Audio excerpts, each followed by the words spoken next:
Around 400 BC, a man named Hippocrates laid the foundations of modern medicine. He believed that the human body had an innate capacity for self-healing, with the highest form of medicine to the body being everything that we put into it.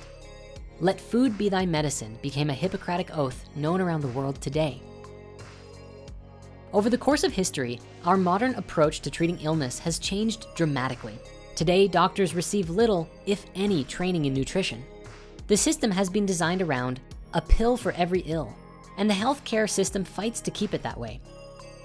It seems to be more profitable to treat ailments after they occur than to prevent them in the first place. Cardiovascular disease and cancer are the two top killers in the US annually. Additionally, 39,000 people die due to unnecessary surgery and other hospital errors. 80,000 people die due to infections, and 106,000 people die due to adverse drug reactions. These statistics raise the biggest question. Why is all this happening? Why are we trapped in this system? How can we untrap ourselves? When we look at all of the data under the lens of science, the correlations that we find are jaw-dropping, and it's a bit of a tough pill to swallow. Nevertheless, this is something that we all need to discuss. So let's go through everything right here, right now. It seems to be a maxim of the world, something we've heard over and over again. Everybody knows it. You are what you eat. Now, in the standard American regime, the average diet looks something like this. Counting strictly by percentage of calories, 63% of what we intake comes from refined and processed foods. This includes soft drinks, chips, snacks, and other things that are chemically treated and sometimes even created for us to eat. The next largest grouping is 25%, which is made up of animal food, meaning meat, dairy, fish, eggs, and other forms of seafood. The final 12% is made up of plant food. Out of that 12%, about 6 of it comes entirely from potatoes. And as for the other 6%, which is made up of vegetables, fruits, legumes, nuts, seeds, and grains, even half of it may be mixed with processed foods, such as the almonds in an Almond Joy. Now, we've been reading and seeing information like this for a long time. And thanks to the internet, news sources, and more documentaries about the topic, the information is just now starting to really reach people. Someone has to stand up and say that the answer isn't another pill. The answer is spinach. And while hundreds of thousands of people are taking notice, there still doesn't seem to be a slowdown in consumption of processed or animal foods. In fact, they appear to be increasing. But why is this? My belief, based on our observations, is that we really just don't know how critical this is. Because if we really knew what dangers were involved, if we really knew, we would change overnight, or at the very least, we might consider looking at things a little bit differently. The scientific evidence of correlation between the food that we eat and the diseases we have is outstanding. It's probably the most vital piece of information pertaining to not only curing all of our diseases, but the survival and future of the human race. In 1974, Chinese Premier Zhou Enlai was hospitalized with bladder cancer. Knowing that his disease was terminal, he decided in his final days he would dedicate himself to giving his country and the world a more complete understanding of cancer. He thus initiated what would become one of the largest and most thorough scientific investigations in history. 650,000 researchers cataloged the mortality patterns caused by several types of cancer between the years of 1973 and 1975. The study encompassed every county across China, 880 million people. Zhou died in 1976, years before his study was complete. Published in 1981, the Cancer Atlas was the result of Zhou's initiated study. It shows a highly unusual distribution of different types of cancer in China, which tended to be clustered in certain hotspots. The results of this study demonstrated that all of the causes of these clusters of cancer had to be related to environmental factors, and in the researchers' professional opinions, related heavily to diet. Two researchers who have made groundbreaking contributions to this effort are Dr. Colin Campbell and Dr. Caldwell Esselstyn. These are two of the most prominent biological nutritionists in the world today. When Dr. Campbell learned about the Cancer Atlas, it became what he described as the cornerstone of his research and took him down a road of discovery which would ultimately become published in a book called The China Study. This 20-year project examined the links between diet and disease in one of the few areas in the world where people still consumed a mostly plant-based diet. Dr. Campbell teamed up with Chinese and British researchers who went into 65 counties in rural China, finding out what 6,500 people ate and how they lived. They also took urine and blood samples. It took them years to analyze and correlate all of this data. In 1990, the China study was published, which identified over 94,000 correlations between diet and disease. The study was published with countless tables and charts presenting the raw data which had been accumulated during the study. Then, this information was cross-referenced in multiple ways to demonstrate its reliability and to show how it linked with the 367 different variables the study examined. The study was a very clear indication of some very powerful revelations. The moment that animal products were introduced into the diet, blood cholesterols went up, cancer started to appear, and disease started to make its way into the communities. Since this study, the connections between meat and dairy consumption and disease has now been confirmed over and over again in scientific studies and even studies of studies and peer-reviewed journals. Diabetes, for example, of which roughly 30 million people in the US are reported to struggle with, has been demonstrated to be outright cured with a plant-based diet. Among the 20% of participants in the landmark diabetes prevention program who were ages 60 and over, lifestyle changes conferred a 71% reduction in risk of type 2 diabetes, demonstrating that older adults reaped the greatest benefit from lifestyle intervention compared to other age groups.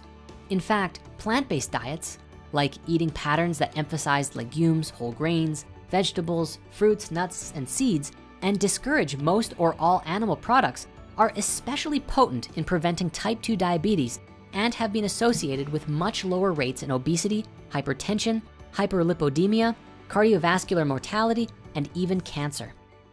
The results were amazing. Based off the lab result I had before, I was type 1. I'm not supposed to be producing insulin. This isn't supposed to happen. But as you can see from the results, I'm producing insulin. I can go from being type 1 to not having diabetes. That's incredible. Incredible. Diabetes is reversible. We have the results to show it. And the funny thing is, well, maybe it's not funny, but it's actually illegal in most countries to treat cancer with nutrition therapy. There have been many physicians now speaking out about this at conferences, saying that they are only allowed to treat cancer with chemo, surgery, or radiation, and they're not happy with it. What this means is that you ultimately have to take your health into your own hands. All of this research by Dr. Campbell and the researchers from China and Britain correlated heavily with Dr. Esselstyn's work, who demonstrated how to naturally reverse heart disease and outlined the specifics of what happens to the body when you eat animal and processed foods. You see, lining all of our blood vessels are something called endothelial cells. These cells are vital to survival, for they naturally produce nitric oxide, which keeps our blood flowing smoothly without being sticky or clogging up. It also helps to dilate blood cells during physical activity and inhibits the formation of plaque, as well as eliminates the inflammation that comes along with plaque in the first place. Scientific tests have demonstrated that when we start eating the standard American diet, meaning predominantly animal and processed foods, our endothelial cells are damaged and can no longer support the healthy flow of blood through the body. This leads to numerous issues such as clogged arteries, diseases, cancers, feelings of heaviness, and cloudiness of mind. On the surface level, it showed that a plant-based diet is beneficial for human health, and an animal-based diet simply is not. Dr. Esselstyn's research, however, demonstrated that if anybody, regardless of who they are, adopt a plant-based diet, we instantly begin to reverse the process of damage caused by meat and processed foods. Let food be thy medicine. Change yourself and change the world. You are what you eat, and it's time to shift our way of life.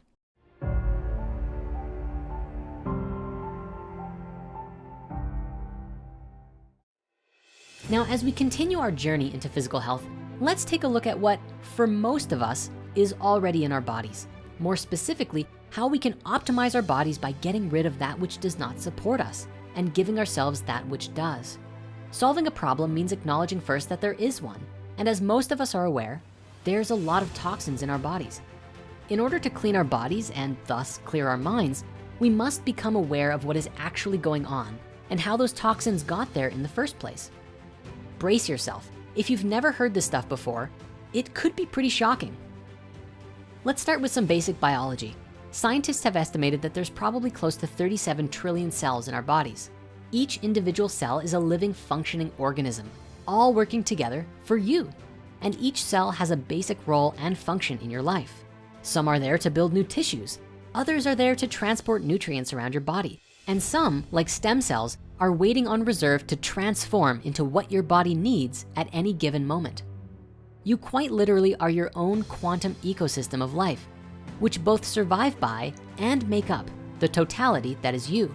And yet, to think that we're an island unto ourselves can be very misleading. These cells are nourished, experience growth, and cell division by the process of metabolizing the nourishment that we are feeding them. This basically means that our entire bodies on a cellular level relate heavily to whatever it is that we've been feeding them. From a more spiritual perspective, you might think of it as other forms of life moving through you. This is identical to the idea that all of the atoms and particles that make up your body and all of the things in existence are constantly moving through all of us and not isolated to any one individual or thing. This has some astonishing energetic and conscious implications. If we take into our bodies other cells for nourishment that are devoid of nutrients, or during the growth process had been absent of caring and loving hands, we are essentially taking in nourishment that, well, in layman's terms, is simply not very nourishing, and our bodies ultimately suffer for it. If an animal has been suffering and abused its entire life, when you eat it, all of that fear, that adrenaline, that suffering now enters into your body and adds that trauma into your wider body of consciousness. You can really see that these animals are experiencing pain and terror and all these sorts of things because you can see them when they're not and you can see them when they are, and it's pretty damn obvious. You now share in the experiences of more suffering, more stress, and more anxiety than you ever did before because of what you're bringing into your body's ecosystem. And so now we are going to cover some of the biggest factors affecting our health by taking a look at by far the largest food group that the majority of us are consuming and the effects that can happen by consuming too much processed foods. What is a processed food? The technical definition is actually any food that has been altered from its original natural grown state, often for the purpose of preserving the food and making it last longer. In layman's terms, it is any food that has undergone some kind of process to change it chemically or physically. From this perspective, we have to approach the topic on a selective case-by-case basis. It's true that most foods that are available in the grocery stores are processed in some way and do contain ingredients that are not healthy for us. It's also true that if old granny on her farm grew some apricots and then put them in a jar and stored them for the winter times, that too is technically processing. With that said, we're going to look more specifically at the types of processed foods that the majority of people eat on a daily basis, which unfortunately are very far removed from anything natural. In most cases, to create these kinds of foods, almost everything nutritious has been removed. The water is removed, the fiber is removed, the minerals are removed, and then everything is done to ensure that these foods are highly concentrated with fat, salt, and sugar. These then become a low-grade addiction, or depending on the person, a very serious high-grade addiction. Let's take a look at each one of these things individually, shall we? Sugar. Probably one of the biggest addictions out there and responsible for a tremendous amount of health issues in the world, the average American consumes between 82 and 153 grams of sugar every day. However, most health associations only recommend between 25 and 36 grams per day. And some even say that that's too much, especially in its refined form, rather than consuming sugars from, say, eating an apple. The result of having too much sugar in your diet has been proven to cause metabolic dysfunction, including weight gain, increased bad cholesterol, elevated blood sugar, abdominal obesity, elevated triglycerides, and even high blood pressure. It also increases your uric acid levels, causes cavities, induces insatiable hunger, causes diabetes, liver failure, pancreatic cancer, kidney disease, heart disease, cognitive decline, gout, and a wide array of other nutritional deficiencies. Forbes Business Magazine published an article showing that the biggest culprits of where all of this sugar is coming from, topping the list, is regular old soft drinks, followed by candy, then cakes, cookies, pies, other pastries, then fruit drinks, followed by dairy desserts and milk, and then other grains. Sugar also affects hormones in the brain, which produces excess fat, which ultimately makes sugar to be one of the leading contributors of obesity in children and adults. To conclude this topic, when our bodies consume sugar, low levels of opioid and dopamine chemicals are released, in much the same way as many addictive hard drugs. In fact, scientists have consistently argued over whether sugar is as addictive as cocaine or even more so. But that's a whole nother story on its own. Fat. When we're talking about fat, we must note that there are a plethora of different types. Natural fats, like that which is found in an avocado, are much better for you in moderation and are in fact necessary for your body. Other fats, on the other hand, such as saturated fats, which come from butter, cheese, red meat, and other animal-based foods, top the list of the leading contributors of heart disease out there. There are also trans fats, which most often come from oils through a food processing method called partial hydrogenation. When oil is hydrogenated, it changes from a healthy form of fat to a very unhealthy form called trans fat, which boosts the blood levels of bad cholesterol or low-density lipoprotein. Typically, food like donuts, baked goods, pie crusts, cookies, crackers, and stuff like that are loaded with trans fats, which increase bad LDL cholesterol and lowers good HDL cholesterol. In simple terms, the whole thing with bad fats is that they put you at risk of cardiovascular disease, which has the potential to really clog up your arteries and may even lead to an abrupt and untimely death. When it comes to fat, the most important thing you can do is to be very aware of the food labels on the packages that you buy. Does it have any % of saturated or trans fats, especially trans fat? If so, your best bet is to find an alternative that satisfies what you're looking for. Salt. The final ingredient of the big three aspects of processed food is salt. Salt is a leading cause of hyponatremia, which is defined as a huge imbalance of the amount of salt or water in the body.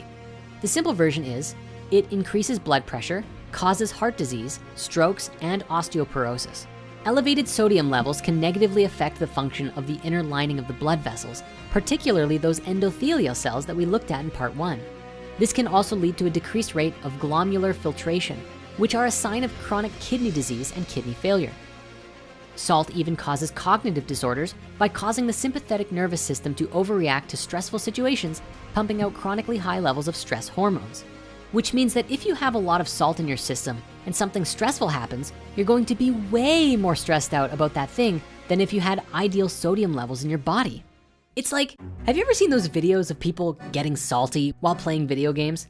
It's funny because on the internet, the term salt is used to describe players freaking out, throwing chairs or having tantrums and getting frustrated when they lose a big match at Super Smash Bros. Or whatever. And yet, salt isn't just a throwaway term to describe tension. I'd reckon that if we tested these players' blood levels, we'd probably find that a majority of them are more than a bit dehydrated. The source of the salt is, much like with the other stuff, in all of the foods that we normally eat daily. Aptly named the Salty Six: meats, pizza, canned soups, breads and rolls, chicken, and burritos and tacos. Roughly 77% of salt in the average diet comes from processed foods, and it's often added so heavily to increase the storage life of the product that the companies can sell food long after they are produced. Other additives. In addition to these three major additives found in our food, there are also countless additives in the form of preservatives, anti-foaming agents, food coloring, color retention agents, emulsifiers, anti-caking agents, acidity regulators, glazing agents, flavor packs, thickeners, stabilizers, humectants, and tracer gases that are often added to our foods. This list is actually ridiculously long and too much to cover in one video. Sometimes these can be the worst things for us in that canned food or boxed whatevers that we find ourselves consuming. It's very, very important to read the labels and do some research for what specifically is in our foods before we buy them. I know sometimes it can be hard to let go of an old food source that we love so much. But just remember, it's not actually you that really wants the food. It's the bacteria in your system which has built up a craving for that specific food. As our way of eating changes, that bacteria goes away, and we start to find natural foods more appealing. In fact, you'd be surprised that after some time, you will actually find that fast food that you used to love so much grows to be entirely unappealing. And now on that note, over time, as you remove processed flavor enhancing agents from your regular diet, your taste buds will also begin to change.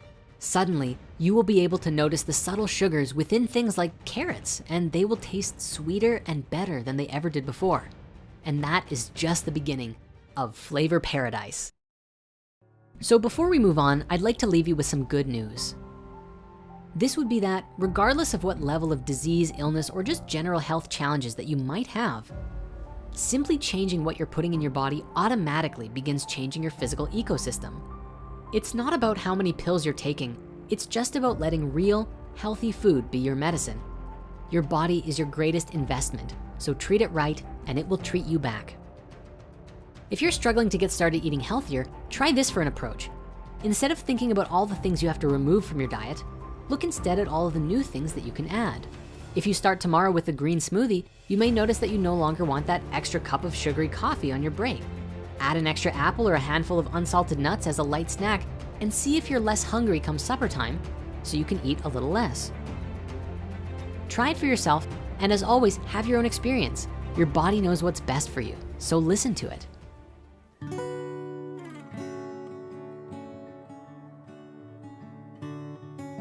So now, before I begin to move into the next segment, I'd like to take a moment to talk about physical health and why we've made this big movie about it.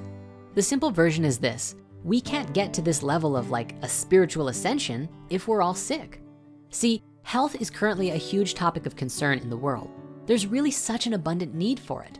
If none of us are healthy, then we will only continue to create an unhealthy reality all around us. So with this movie, we are establishing the base from where we are able to grow to new levels of human experience. And just like the smallest plant or tree, this all starts at the root, and that root includes health. So we began talking about health by looking at one of the fundamental aspects of health, which is food. And now it's time we move on to the second largest group of consumed food in the standard American diet, specifically animal food. This will likely be one of the heaviest topics that we go throughout this movie. And so this is a little bit of a warning that, while inconvenient to look at, doesn't make it any less real. Ultimately, this moves into the discussion of raising our frequency, healing our bodies, and changing the world. In order to do that, we have to look at all of the information, including how the food that we eat affects our body, mind, and spirit. There is a lot of controversy in today's world around animal food. Is it healthy? Is it unhealthy? And if it wasn't hard enough to find quality information, we are also bombarded by a ridiculous amount of advertising and conflicting scientific studies. I'm going to share with you the best research that I've found, and I encourage you to continue this research to find the deeper truth within you on your own. Meat is a very large topic. Beyond the different types of meat and meat products, there is also the discussion of the studies linking meat and disease, the massive conversation concerning the agricultural industry, and of course, if it's even morally or spiritually ethical to eat meat in the first place. In this section, we are just focusing specifically on the meat itself and the research surrounding it. Historically, humans have been eating meat since before recorded history as a mechanism for survival, and we did so seemingly without any problems. So how can something that we have been doing for so long suddenly be so deadly to us? And then why is it that we still keep wanting more? So let's take a look at the types of meat out there, shall we? When talking about meats today, generally it's split into 4 different categories, being processed meats, red meats, white meats, and organic meats. Now, processed meats are by far the most dangerous for your health, as many factors will take scraps or other undesirable parts of different kinds of animals, throw them into a blender, add a bunch of preservatives, salts, and other additives, wrap them up all fancy like, and sell it to you as food. Processed meats include your sausages like pepperoni and other common products like hot dogs. It's also worth mentioning off the bat that the World Health Organization and the International Agency for Research on Cancer, among other scientific institutions, have officially classified processed meats as a carcinogen, which means it is confirmed to cause cancer.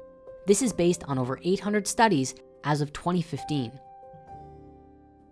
First on the list is red meats, which are red and come from mammals, including but not limited to lamb, cows, pigs, and others. A common source of red meat are dairy cattle, which are no longer producing their milk quotas and are sent to slaughter, as well as the majority of bulls that are born. Red meats are often considered very nutrient rich, but also contain a high amount of saturated fats. The next section of meats are the white meats. These are meats that, simply enough, change to a whitish color when cooked and often even appear white while raw. These meats mainly come from birds like chicken and turkey, but also include some fish too.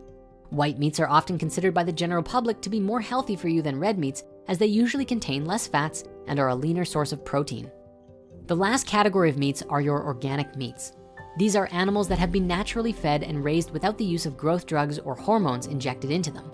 The organic label, at least as far as beef goes, also sometimes comes with a grass-fed sticker. This means that the cow was fed its natural food source, grass, rather than grains, which is what the majority of mass cattle farms feed their cows. So if you're going to eat beef regardless, ideally, this is the meat that you want to get. However, it's very important to make the effort to really find out what the practices are like from the companies that you're buying from. One common discussion in the case for animal-based diets is that people like the Inuit or the Maasai have been eating lots of meat as a staple in their diets for hundreds, if not thousands of years, significantly more than the average Westerner, but yet still remain in excellent health. We have found that there is a huge difference between natural meat from an animal found in nature versus meat that has been processed or grown in a factory farm. Further, the lifestyle of the Inuit and the Maasai people is a very active one, with lots of physical exercise, traveling, and even building snow houses just to stay alive. In comparison to the average first world lifestyle, we do not nearly exert the same levels of physical activity as they do. And so if our body isn't going to use it, it's going to store it. This is a big part of our research on animal foods because we eat far more meat than what our bodies are physically utilizing, which is one of several problems. However, beyond that, it seems as though many new studies are now pointing to the notion that meat in general was never something that we were really supposed to eat in excess, and that more than just a tiny bit can have adverse effects on the body. And now here's where things get interesting, although we did talk on this a little bit before. There are now a large number of doctors and scientific studies coming forward with research showing tremendous links between meat and some of our most serious diseases. Dr. Rashmi Sinha, PhD, is one such doctor who has correlated a lot of this data in a study she wrote with the National Cancer Institute. Among those studies, we found this: the association between consumption of red or processed meats and cancer, particularly colorectal cancer, is very consistent. The research continues.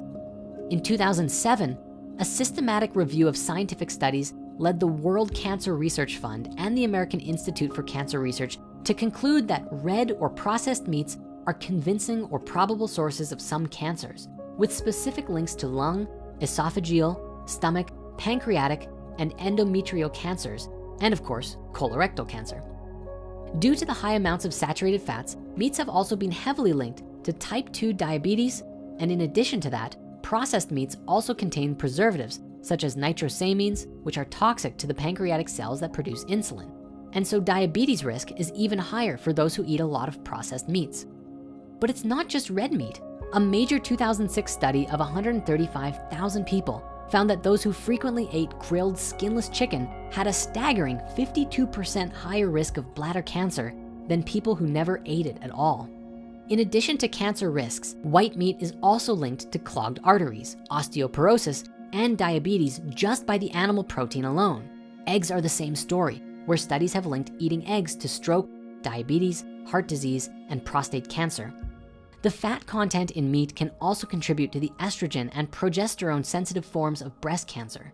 Furthermore, growth hormones used on animals in the production of meat can exhibit estrogenic activity, which also boosts breast cancer risk. Across the board, the World Health Organization has determined that dietary factors account for at least 30% of cancers in Western countries and 20% in developing countries. Apart from the diseases that we've mentioned, eating excess meat can also lead to an increased risk of foodborne illnesses being transmitted and may contribute to erectile dysfunction in men. There is also evidence that it may make you resistant to some antibiotics and apparently even increases risk of death. So, that's pretty heavy. What's the cause? Scientists have found that there are 3 basic causes of disease within meat. These include too many saturated fats, carcinogens that form when meat is cooked, and something called heme iron. Let's see what each of these do. Animal-based fats can contribute to the cause of heart disease and stroke by increasing plaque lining the walls of your arteries. This makes it harder for your heart to pump blood through the narrowed blood vessels, which can possibly lead to a heart attack putting on extra weight, high blood pressure, and cardiovascular disease. When meat is cooked at high temperatures, carcinogenic chemicals called heterocyclic amines are created that may increase the risk of breast, colon, lung, pancreatic, and prostate cancer. Risky cooking methods don't just include barbecuing, frying, and grilling though. Even just baking will lead to significant increases of production of these cancer-causing compounds. The iron in red meat is contained in a protein called heme, which can easily undergo a chemical change in your stomach to form carcinogenic N-nitroso compounds, which are associated with colorectal cancer. Heme iron is found in virtually all animal meats, including lamb, pork, beef, fish, poultry, shellfish, and so on, making all animal meats a potential danger in this regard. But is there a safe amount to eat? Obviously, as we're waking up to the truth of our ways, many of us will begin trying to make conscious and continuous improvements to our diets. In doing so, we should take a look at some of these institutions' research and see what they say is the right amount of meat to eat. The scientists who do recommend eating meat often recommend between 50 and 70 grams per day, or no more than 500 grams per week, which is about the equivalent of 3 burgers. There is also an increasing number of scientists, nutritionists, and doctors who are beginning to suggest that maybe we shouldn't be eating meat at all. And really, while many will suggest the under 50 to 70 grams per day diet, there are also studies that show that 50 grams or more per day is linked with increasing risk of cancer or other forms of disease. So ultimately, you have to do what's right for you. Now, in the beginning, we made the distinction between processed and unprocessed meat, but what we're not accounting for is that these animals across the board, cows, chickens, and pigs especially, but others too, are often being processed as they're growing. From birth, they're taken from their parents, injected with growth hormones, steroids, and antibiotics, kept in confined spaces and not allowed to move, and being fed fattening foods which is unnatural for them to eat. It's becoming incredibly difficult to find meat that wasn't raised in this way. And this alone might be the #1 reason why animal foods are so toxic to us. Now, we've been going on the subject for meat for a while and we have to move on to dairy, but there's still tons more to discuss. So if you wanna learn more, consider checking out the following documentaries: Forks Over Knives, Food Inc., Speciesism, Cowspiracy, Vegucated, and for those with a particularly strong stomach and you want to see the truth, go and watch Earthlings. Be warned, it will wake you up. And now finally, before we move on, I'd like to restate that it is upon you and your own consciousness to decide what kind of diet is right for you. I don't wanna tell you what to eat or what not to eat, only that if health is your concern, you should be equipped with all of the information you can within your mental arsenal to make the best decision for you. And now, as we explore deeper into the recesses of our physical health, it's time that we looked at one of the last major giants in the food industry and part 2 of the animal foods category, dairy. For most of us, we've been raised to believe a lot of great things about dairy. It's nature's perfect food. However, there is now an overwhelming amount of new research and scientific investigation which paints dairy in a different light, almost showing that for every belief about the benefits of dairy, the opposite appears to be true. So what's the deal? Is milk and dairy in general really all that good for us? Let's find out. So let's talk about the production of milk. In order for a cow to give milk, she has to give birth to a baby calf. This starts the lactation process. In most factory farms, immediately after birth, the calves are separated from their mothers. Most female calves are grown into the next generation of milking cows, while male calves often become veal. The calf goes and lives in its own little house, which is a measure to prevent disease. If the calf stays with the mother, it could become contaminated by the manure or other diseases by exposure to bacteria, and the mama can't stay with the calf anyways because she's gotta give milk. She has all of this milk for her calf to give, which the farmers hook up to machines to do the milking for them. So they keep the cows always pregnant to make sure that they're always making more milk. The calf is then fed not by her mother's milk, but with the industry's produced unsellable milk, which is milk with high levels of infection, which the companies deem not fit for sale to humans. What happens to the milk from the sick cows? Those we actually, what we do, we pasteurize that and feed that to the babies. Once old enough to produce its own calf, the new mother will be inseminated and starts her new life as a dairy cow. The mothers are also often injected with a hormone additive called BST, bovine somatropin, or recombinant bovine growth hormone, which is also called RBGH. which reports to increase milk production by 10%, but also has received criticism from scientists, farmers, and consumers after being shown to cause health threats for the cows. With this in mind, Canada and Europe chose to ban the use of BST. BST is also proposed by some to adversely affect human health by slightly increasing the amount of IGF-1 in the milk, which has been associated with some cancers. In the United States, BST use is still common practice, and the FDA has banned labeling milk as RBGH free, so it's very difficult to tell what milk is safe or ethical to drink at all. The cows are also then often injected with antibiotics to counter the disease from their often poor living conditions, which also makes its way into the milk. Finally, before being packaged and brought to the supermarkets, milk is pasteurized, which means heated to about 65 degrees Celsius for 30 minutes. This is done to destroy potentially dangerous germs and prevents the souring of the milk. However, this process is said to also destroy much of the beneficial bacteria and nutritious constituents within the milk, most notably B2, which milk is often a primary source of. For nearly 100 years, milk has been advertised as nature's perfect food. So perfect, in fact, that this US government film from the early 20th century recommended that infants that have just been weaned from their mother's milk should be immediately switched to cow's milk. Today, it's not uncommon to see ads on the TV or internet which portray milk as something that will help you lose weight, make your bones strong, prevent heart disease, good for your skin, stops cramps, builds your muscles, makes you tall, and your teeth strong. When you take a break, make it milk for vitality.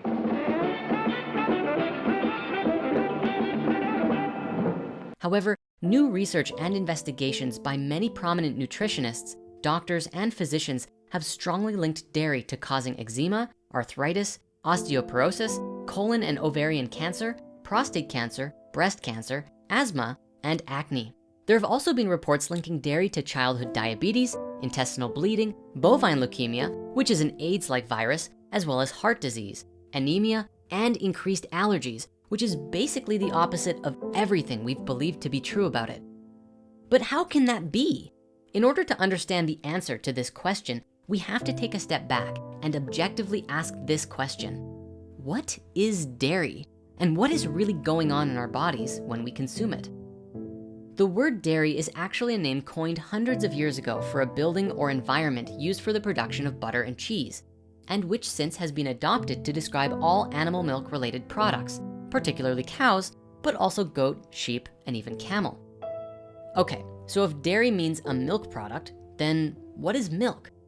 The simple description of milk is a pale liquid produced by the mammary glands of animals, which is specifically designed as a source of nutrition for infant mammals, including humans, before they are able to digest other types of food. Milk is created almost as a byproduct of blood. Prolactin, the protein responsible for producing milk, causes the alveoli to take nutrients from the mother's blood supply and turns them into breast milk. Contained in the milk are a number of different ingredients. There's water, carbohydrates mostly in the form of lactose. There are two main protein categories, caseins and whey proteins.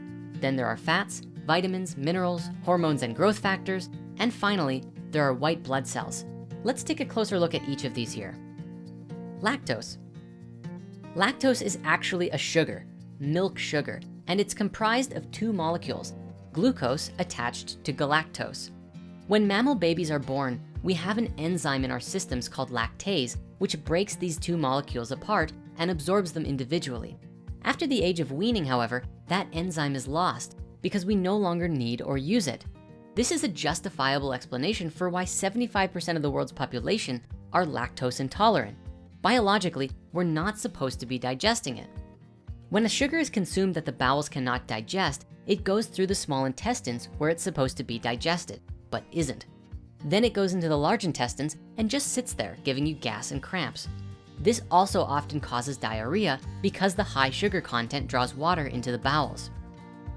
A small percentage of the human population, however, in the genetic chain have experienced a mutation in the LTC gene, which allows for the digestion of lactose as adults. And as exciting as genetic mutation might be, unfortunately, the only superpower associated with this mutation is the ability to drink cow's milk long after weaning. Proteins. The next category of milk are the proteins, called caseins and wheys, in a ratio of 80% casein and 20% whey. close to the opposite of the human breast milk protein ratio, is that it is these proteins which scientists are linking heavily to the creation of cancer in the human body when consumed. One scientist who has done extensive work on casein and animal protein is Dr. Colin Campbell, whose work we've touched on before with the China study. For Dr. Campbell, his research had started much earlier before he learned of the Cancer Atlas and took his work abroad. In 1975, Dr. Campbell was at Cornell University investigating the effects of casein, the primary protein found in dairy, on the body. Campbell had 2 sets of lab rats. One set he fed a diet of 20% casein, and the other half was fed 5%. This is where things get a little complicated. The studies on rats and protein showed that the rats who received a 5% protein diet showed no cancer growth, while the rats that got 20% developed early liver cancer growths. However, the rats that got small amounts of protein died of malnutrition. It seemed like the healthy level of protein was somewhere in the middle, and Western societies, known for eating a lot of meat, were awoken to the benefits of cutting down. Dr. Campbell decided to take these findings a step further and gave a single group of rats alternating dairy protein amounts for 3 weeks, switching from 20% to 5% and back and forth. The results were astonishing. When they were given 20% protein, early liver tumor growths exploded. When the same rats were then given 5% protein, the tumor growth completely went down. It was after this experiment that Dr. Campbell would finally get to research the same effect on humans with his China study, and ultimately validated this research 100-fold. It's worth mentioning that Dr. Campbell also discovered that plant-based protein, such as that which comes from soybeans and wheat, even at high levels, did not cause any tumor growth whatsoever in any of his experiments. This notion is especially easy to see when we look at the countries of the world altogether. Out of the top 20 countries with the highest milk consumption, many of them also appear on the highest cancer rate list. Calcium. Now, there's a lot of vitamins and minerals in the body, but there's one in particular that literally everyone knows about. What do you think the most important nutrient we get from dairy products is, like milk? Calcium. Calcium. Calcium? Calcium. That used to be the TV commercial in England. Milk is calcium. And while it's true that dairy does have calcium, among other vitamins and minerals within it, it's also true that the best sources of calcium actually come from fresh vegetables. Vegetable calcium is absorbed about twice as well as the calcium in milk, and also has the bonus of containing fiber, folate, iron, antioxidants, and the bone health superstar vitamin K, none of which is found in milk. But wait, isn't dairy still good for bones? There are actually 2 factors involved in the dairy and bone health idea. The first is that the pasteurization process of killing bacteria also makes much of the calcium contained in raw milk insoluble, which can lead to rickets, bad teeth, and nervous troubles, as well as causing defects in bone and brain formation. Further, and even more serious, if we jump back to the animal protein that we just looked at, it has been linked with bone degeneration. And so even if there is bone supporting calcium in milk, there is an even higher rate of risk of bone degeneration. Here's the science of how this works. Basically, too much animal protein creates an acid-based environment within the body, which creates a disease-like condition called metabolic acidosis. This disease occurs when our bodies produce more acid than normal. When we have this condition, the body draws upon its top acid buffer to protect our bones from the acid. That acid buffer is the calcium in our bones. The calcium is then extracted to neutralize the excess acid, and our bones become weakened. So is dairy safe to drink? Milk in general is a very interesting topic, from the perspective that we, humans, are the only creature that drinks milk beyond the age of weaning. Perhaps what's even stranger is that we get it from another species entirely. And strangest of all is perhaps that biologically, our bodies are not designed to process dairy. Following our evolution, it doesn't seem to make much sense why we still do it. But when we look back to where and when dairy started, it appears to have began in Central Europe, probably around 7,500 years ago or earlier. And one theory for why it started suggests that it began for the vitamin D, which normally comes from sunlight, but where in certain northern latitudes there isn't much sunlight all year round. Why we still do it, however, is another question entirely. So, is it safe to drink?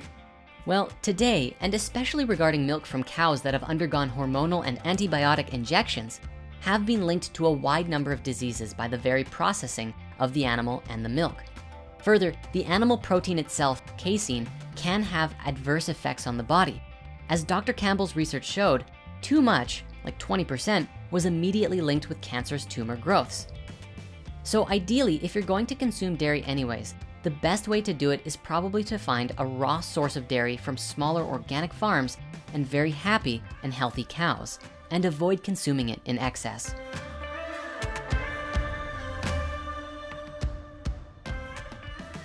Moving on, so far we've looked at food and health from the perspective that brings awareness to the kinds of food we eat in our daily lives and the effects that they have on our bodies.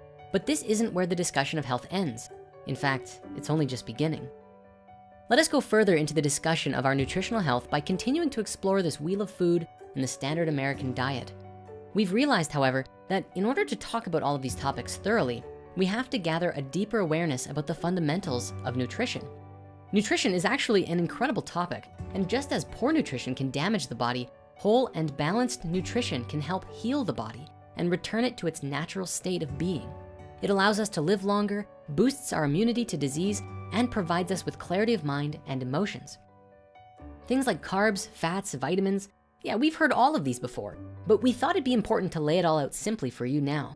There's a lot of different opinions out there regarding what balanced nutrition looks like. So today we are breaking it down into the most basic form to build an objective understanding of what our bodies use for energy.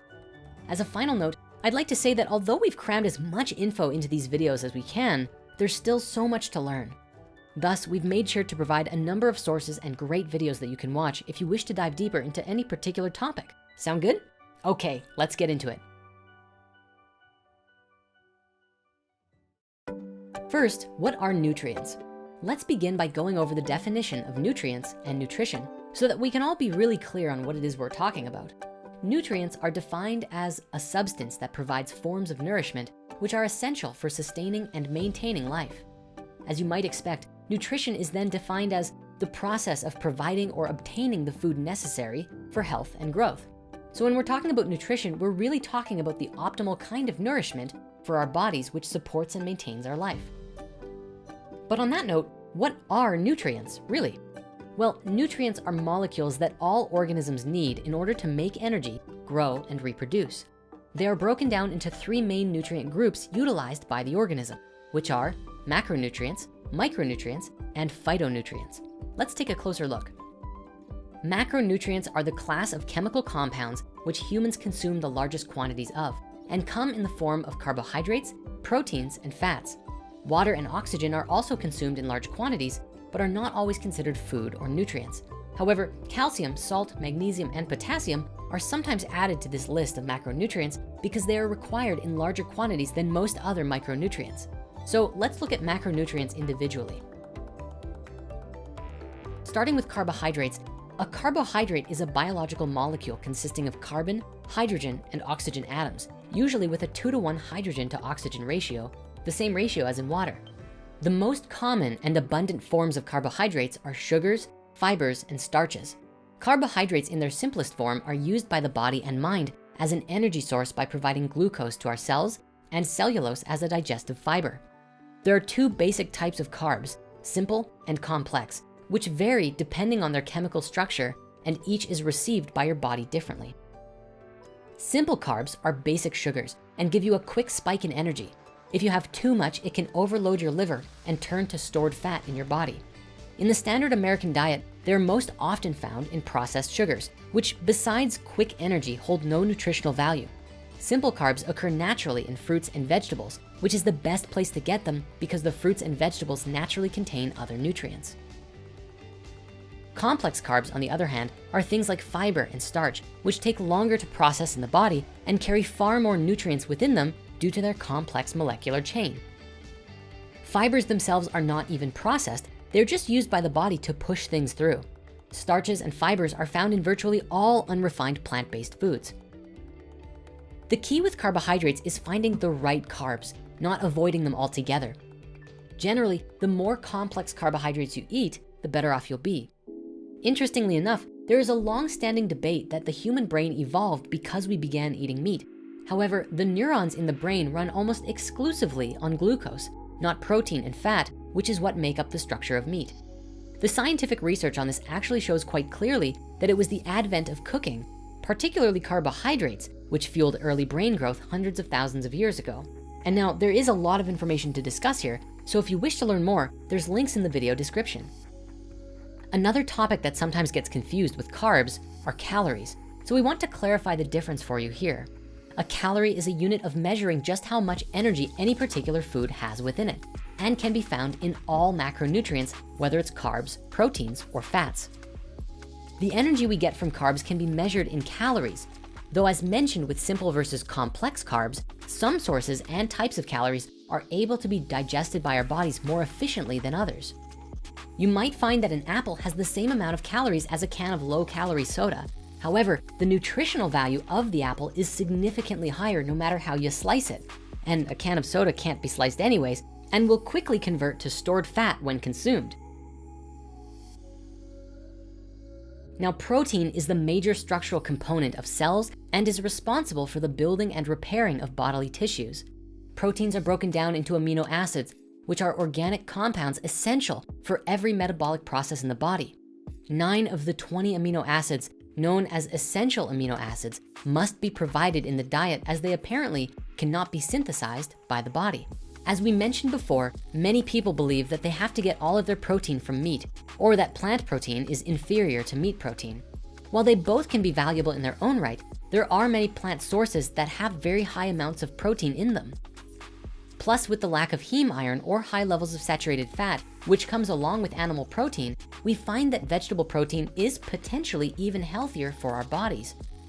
In essence, protein is a vital building block for growing hair, building muscle, bones, cartilage, skin, and blood, and even helps you stay satiated once you finish eating a meal. And today, nutritionists believe that between 10 to 35% of your daily calories should be protein-based. The next macronutrient in the list is fats, also known as lipids. These are the macronutrients which store energy for our bodies. Fats have long chains of carbon and hydrogen, and when consumed, increase the absorption of fat-soluble vitamins such as vitamins A, D, E, and K. Fats are needed to keep cell membranes functioning properly, to insulate body organs against shock, to keep body temperature stable, and to maintain healthy skin and hair. As with proteins, the body cannot manufacture essential fatty acids naturally alone, and so this must be supplied in the foods that we eat.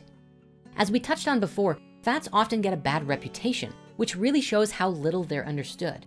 While we need to watch how much fat we consume in our diets, making sure we are getting the right types of fat is even more important. There are saturated and unsaturated fats, and of course, trans fats. Most unsaturated fats are really good for you, like that which comes from an avocado. And saturated fats can have benefits in very small doses, but can be very harmful in excess. Trans fats are known to cause tons of health issues, and those are the ones that you typically want to avoid, which you can do by looking out for anything that says partially hydrogenated in the ingredients list, because that's how trans fats are made. Another nutrient you might hear about, and a part of the lipid family, is cholesterol. This is a waxy, fat-like substance that makes up about 30% of all animal cell membranes, and is a requirement for cells to interact with one another. More than simply holding cells together, these membranes have a crucial role in regulating cell function and allowing chemicals to pass into and out of cells. It also plays an essential role in our brains, which contains about 25% of the cholesterol in our bodies and is critical for the formation of mental synapses. There's a lot of concern in the world about high cholesterol, with it being one of the primary causes of coronary heart disease. As we looked at previously when we discussed fat and processed foods, high cholesterol is bad when you have a high amount of LDL cholesterol, which comes from fast foods, potato chips, cookies, icing, donuts, and anything with trans fats. A healthy and balanced amount of HDL cholesterol in your diet, on the other hand, can tremendously reduce your chances for heart disease, especially when you find them in sources like organic beans and leafy green vegetables. Probably one of the most important discussions related to fats are the polyunsaturated fats called omega-3 and omega-6. These omega oils are essential fatty acids, which means that they're not made by our bodies and must be added by our diet externally. Great sources of omega-3s include flax, chia, and hemp seeds, seaweed, beans, winter squash, leafy greens, wild rice, and cabbages, cauliflower, broccoli, and berries. Great sources of omega-6 include pumpkin seeds, sunflower seeds, avocado, lentils, pistachios, acai, walnuts, Brazil nuts, and most nuts for that matter. Now I know what you're thinking, But Patchman, what about fish and vegetable oils? It's true that both fish and veggie oils are high in these omega fatty acids. However, there are some big problems with both. Fish oils easily can go bad once they are extracted if they come into contact with heat, light, or oxygen, which causes oxidation. Unfortunately, the vast majority of fish oil available is actually rancid and doesn't contain the percentage of omega acids that are typically advertised. Even more interestingly, however, is that the fish used as sources by most mass markets do not actually produce omega-3 fatty acids, but instead accumulate them externally, much like us, by consuming either microalgae or prey fish such as plankton that have accumulated omega-3 fatty acids. Fatty predatory fish like sharks, swordfish, tilefish, and albacore tuna may be high in omega-3 fatty acids, but due to their position at the top of the food chain, these species may also accumulate toxic substances through biomagnification. In recent years, some great plant-based companies have come out and started selling pure algae or similar supplements that allow us to get omega-3 from the same sources as fish, with it also being grown in sustainable and renewable bio-friendly algae farms. As for veggie oils, well, Dr. Esselstyn had this to say. What do we have them eat? Whole grains, legumes, lentils, vegetables, and fruit. You've all familiar and heard about this. No oil, fish, fowl, meat, or dairy. No oil. No oil. Dr. Vogel has gone on and shown us indeed that olive oil activates clotting factor 7 just as much as butter. Typically in today's world, veggie oils like olive or sunflower oil are advertised as being a healthy oil to use in cooking. However, new studies are showing that these claims are truly a product just of advertising and demonstrate that in actuality, all processed oils, including the famed and legendary coconut oil, causes high blood pressure and can lead to heart disease. Today, the addition of processed oil in the diet is the only reason that people following a vegan diet can get heart disease at all. Therefore, the best place to get fat in the diet is definitely from natural, unprocessed sources. Okay, so now on to the micronutrients. If macronutrients are carbs, proteins, and fats, then micronutrients, on the other hand, are our vitamins and minerals. And while they are only needed in small amounts, they play a very important role in biological development and well-being. They help regulate metabolism, heartbeat, cellular pH levels, and even bone density. The first form of micronutrients are vitamins, which assist in helping our cells to make energy. Vitamins are usually used in conjunction with enzymes to help cells go through metabolism, where they break down food to get energy. There are 6 major vitamin groups: A, B, C, D, E, and K. Most of these vitamins can then be broken down even further, such as the Bs, which break down into B1, B2, B3, etc., each of which has its own use for the body. The vitamin A group supports gene transcription and embryonic development and are found in liver and fish oil, but also plenty of leafy green vegetables, orange and yellow vegetables, tomatoes, and a lot of fruit. The vitamin B group supports cell metabolism, and while there are a lot of B vitamins, they are largely found in leafy greens and vegetables, as well as most animal products. On this topic, there is this whole vitamin B12 debate, which many believe is a vitamin only found in animal products, lending credence to the idea that we must eat meat or other animal products in order to survive. Interestingly, this idea is not 100% accurate, for B12 is actually created by bacteria and can even be synthesized in your own intestines with the right internal flora and fauna. But beyond that, untreated water and soil have B12 in them naturally. And so in the past, nobody had B12 problems whether they ate animal products or not, because the soil was far more nutrient rich than it is today. For those seeking B12 without consuming animal products, the US Library of Medicine states that blue-green algae, such as spirulina, is a great plant-based source for B12. Spirulina is also one of the most highest protein-rich natural superfoods on the planet. This B12 discussion alone is a pretty large topic by itself though, so for the time being, we're gonna move on for now, but we've included an article and video links below. Now, vitamin C is vital for the immune system and is most abundant in oranges and other citrus, red peppers, kale, and many other veggies, and is one of the best vitamins to take when you're feeling ill. Vitamin D strengthens the bones, and of course, the best source of vitamin D is the sun. And the best part of this is you only need about 15 minutes outside per day to fill up. Vitamin E is known for its antioxidant activities, which protect the damaging of cells by free radicals. And vitamin K is primarily a vital ingredient in blood clotting, bone health, and other calcium binding activities. The list of the vitamins and what they do is actually very long, and we suggest you investigate further if you are interested. But the important thing is to remember is that if we're not getting enough of these vitamins, our bodies will start stealing them from our other organs, tissues, or bones to get what it needs. And this can cause some serious health problems. Now, the other form of micronutrients are minerals, straight off the periodic table in their most raw form. The main 7 that we use most are sodium, potassium, chloride, phosphorus, calcium, magnesium, and sulfur. Each mineral also has its own use within the body. For example, calcium is required for muscle contraction and nerve transmission, and also aids in blood clotting and, of course, making healthy bones. Magnesium supports cellular activity and assists enzymes in more than 300 chemical reactions in the body. Sulfur maintains acid-base balance and assists in some of the liver's drug detoxifying pathways. Potassium is an electrolyte which conducts electricity in the body and is critical to heart function and musculoskeletal contraction. Sodium keeps the water and electrolyte balance in the body inside and outside the cells, and is important to how nerves and muscles work. Chloride helps maintain blood volume, blood pressure, and the pH of your bodily fluid. And phosphorus is, along with calcium, critical for the formation of bones and teeth. About 85% of the body's phosphorus is found in the skeletal structure.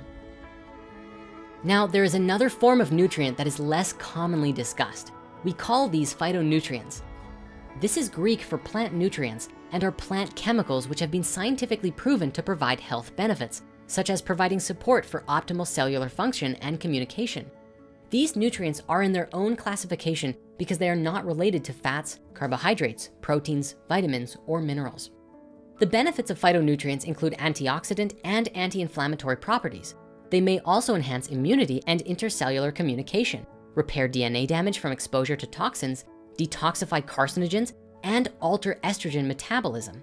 The US Department of Agriculture, or USDA, has stated that consuming a phytonutrient-rich diet seems to be an effective strategy for reducing cancer and heart disease risks. Phytonutrient-rich foods include colorful fruits and vegetables, legumes, nuts, tea, whole grains, and many spices. Phytonutrients are without a doubt one of the most critical ingredients to facilitating the healing of diseases through our bodies with food. And we're going to revisit this topic when we get into talking about raw foods. Having looked at all the different types of nutrients, we can start to look at disease and illness that occur within our physical body as a result of our diets. Disease itself is defined as a disorder of structure or function in a human, animal, or plant, especially one that produces specific signs or symptoms, or that affects a specific location and is not simply a direct result of physical injury.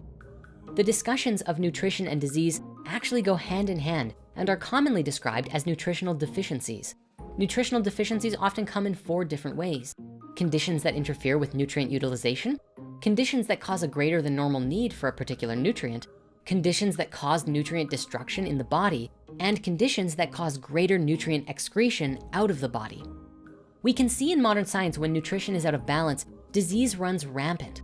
This can lead to a wide array of problems in the body, including but not limited to obesity, wasting, eating disorders, cardiovascular disease, hypertension, cancer, and diabetes, and even the more common but less severe sounding diseases such as fatigue, weakness, troubled breathing, hair loss, constipation, heart palpitations, depression, a lack of concentration, and many others, all can be caused by an imbalance of nutrients in the body. All this information seems to be saying that when there is disease in the body, especially which has been caused or impacted by nutrition, resolving the problems with nutrition can resolve the disease at its core and potentially even eliminate it completely. This is not to say that just eating proper nutrition alone can solve all of our problems outright, for there are a wide array of diseases out there, but it's safe to say that a lot of them are caused or made worse by poor nutrition. And we can help heal the body by bringing awareness to this and making changes where they are needed, both in our eating habits and our relationship with food. Let's take vitamin C, for example. If we are vitamin C deficient, we can find ourselves getting frequent nosebleeds, having rough or dry skin, our wounds healing slowly, being bruised easily, having a weak immune system, digestive disorders, slower weight loss, high blood pressure, gallbladder disease, or even having strokes, or even certain cancers. These are all potential results from just having a lack of vitamin C. But what's amazing is that there were studies done in the 1940s by doctors William J. McCormick and Fred R. Klenner, who wrote about their successes in treating disease with high doses of vitamin C. The reason that one vitamin can cure so many diseases is because the lack of the same vitamin can cause so many diseases. There really only are about 24 nutrients, but thousands of chemical reactions taking place within the body. And each nutrient is involved in a multitude of reactions that the body experiences, and they all need to be present and balanced for our bodies to thrive. Studies have found that vitamin C acts as an antitoxin, antihistamine, antiviral, is a blood sugar regulator, and even a mood elevator. The list goes on and on.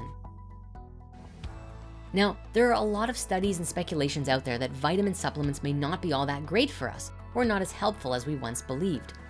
The truth is, most studies which claim that vitamins are not super useful to our bodies often are done using very low doses of vitamins, and so the results become very ambiguous. One study might suggest vitamins help a bit, others show that they don't, and so the public and physicians become cautious about them. This doesn't mean that you should start taking massive amounts of vitamins. Remember, we only need a small amount to maintain balance in the body.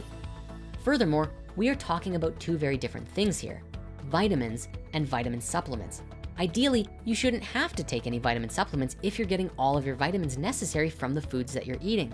However, if you're nutritionally depleted, vitamin supplements can give you a boost for your body to get you to that natural state of being.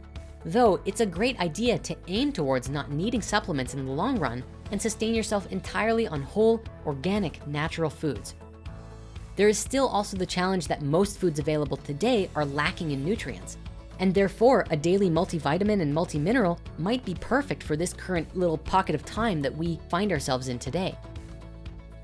And on that note, there's also a lot of information coming out regarding vitamin supplements not being able to transfer most of their valuable nutrients into our bodies. And so much of it just ends up passing through and ends up as waste. There are many reasons for this, however, including the difference between how our bodies process specific vitamins, such as fat soluble and water soluble, as well as the need to take vitamins with other minerals or foods to support digestion. Our bodies have a more difficult time breaking down a vitamin-rich pill than it does a carrot or some broccoli. And in order for our bodies to absorb the nutrient, it has to be bonded with another digestive enzyme first. And without that enzyme, the nutrient simply goes to waste. Therefore, studies out there suggest that taking nutrient-rich food with your vitamin supplements to aid the body's ability to extract the nutrients from the pill is the best way to go. Do it together. Finally, it's been shown that a high-stress job or environment causes increased levels of adrenaline to pump through the body, which breaks down vitamin C and destroys other nutrients too, which further adds to nutritional deficiencies. There is also cortisol, the stress hormone, which is released into the body when we are under stress and causes chemical changes and imbalances that in excess amounts can lead to depression, mental illness, interference with learning and memory, and even lowers immune function and bone density. Not to mention, increases weight gain, blood pressure, cholesterol, heart disease, and more. Therefore, in addition to keeping our body's levels of nutrients in balance, maintaining a healthy environment, or at the least, a practice of deep, calm breathing when we get stressed can also help to maintain nutritional balance in our bodies. And if you've seen our episode called The Baxter Effect, remember to express thankfulness and gratitude for your food before cooking and eating. And this will help your body receive the nutrients even more and lift your spirits high too. Now, in continuing the discussion of health and nutrition, it's time for us to look at the basics of plant food and where they come from. After that, we're going to look at a variety of diets which predominantly focus on eating plants as the dietary staple. What we are about to get into is some of the most essential information out there concerning nutritional health and overall well-being. Yet much of this is not commonly taught in the world. So just like we discussed the types of meat and dairy products, now we're going to do the same, but with plants. Let's start with some basic plant biology. Generally, on a plant, there are several main sections, usually categorized into 4 or 5 parts. You have the roots, the stem, the leaves, the fruits, the seeds, and the flowers. Each section of the plant has a different purpose, and generally these are as follows. The roots and leaves are used to draw in energy and nutrients from either the sun or from the earth. The stem is responsible for moving the newly obtained nutrients to where they need to go. The flowers produce fruits and vegetables, which contain the seeds and the DNA required to create another plant, and the cycle of life continues.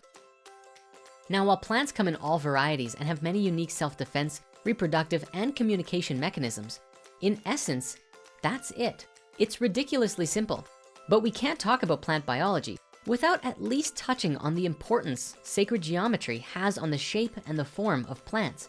While phi and Fibonacci ratios can be found within all plants, from the spacing on leaves to the placement of branches, most plants also contain the structure of a torus. Whether that is an apple or the roots and branches of the tree that it came from, they both resemble the same toroidal field that encompasses our planet, solar system, and even our galaxy. Getting back to plants, the list of plant-based foods is next to identical to the different parts of a plant we listed just a moment ago, but are often defined slightly differently. Let's take a look and go over some examples of what you might expect in each category. First, you have your seeds and nuts. Seeds are foods like sunflower seeds, pumpkin seeds, chia seeds, and hemp seeds. Nuts are basically seeds that come in hard shells like Brazil nuts, walnuts, almonds, and pine nuts. Generally, nuts and seeds are very nutrient dense, especially when raw, often carrying a generous amount of calories, fats, and complex carbs. They are a great source of proteins, vitamins, minerals, fibers, and phytonutrients. The next category are your grains, which technically are also seeds, either with or without the hulls or fruit layers attached. Grain seeds often include wheat, rice, oats, cornmeal, barley, and many others. Grains are most often used to produce bread, pasta, oatmeal, granola, or other cereals, tortillas, and grits. In modern times, grains usually come either unrefined or refined. Unrefined are also called whole grains, which are just as nutrient rich as the nuts and seeds we just looked at. When they are refined, this process removes the bran and germ from the grain, giving it a finer texture and improving the grain's preservation qualities. But this process also removes the richest source of nutrients, including the protein, vitamins, healthy fats, digestive fiber, and minerals. Many farmers have a practice of enriching their grains after, which adds many of the nutrients taken out back into the product. But generally, these are not as healthy for you. This can even sometimes be toxic, such as the example of adding a metallic iron instead of a dietary iron to enriched flour, which the body can't actually digest. Generally, if you're going to eat grains, you'd probably want to keep them whole. And to close out the topic of grains, there's this controversial thing called gluten, which is found in many cereal grains like wheat, rye, spelt, and barley. Gluten is a protein molecule in the grain responsible for giving an elastic texture to the dough. This stuff is particularly harmful to those with celiac disease, but many also find their body reacting poorly to eating it regardless, which is called non-celiac gluten sensitivity. Your body knows what you should and shouldn't be eating, so if something in your diet causes you to feel discomfort afterwards, try eating less of those things and see how you feel. Anything in excess can be unhealthy, so always remember that moderation and a fully balanced nutrition are keys to a happy and healthy life. The next category of plant food are the roots, which are the bottom half of the plant body and are rich with starches, a predominant carbohydrate that humans use for energy. In this category, you'll find things like potatoes, carrots, beets, cassava, radishes, and parsnips. Often a very confusing subcategory in roots are called tubers. Tubers are defined as much thickened underground parts of a stem or rhizome. And so this means things like beets, carrots, potatoes, sweet potatoes, and turnips are all basically tubers. Next, we have our fruit category. Most of us are probably pretty familiar here. Fruits come from the flowers of a plant and are often described as the sweet or fleshy product of a tree or other plant that contains seeds. Apples, oranges, grapes, pineapples, bananas, kiwi, and pears. Also less commonly thought of fruits, but still are, includes squash, avocados, cucumbers, tomatoes, and many others.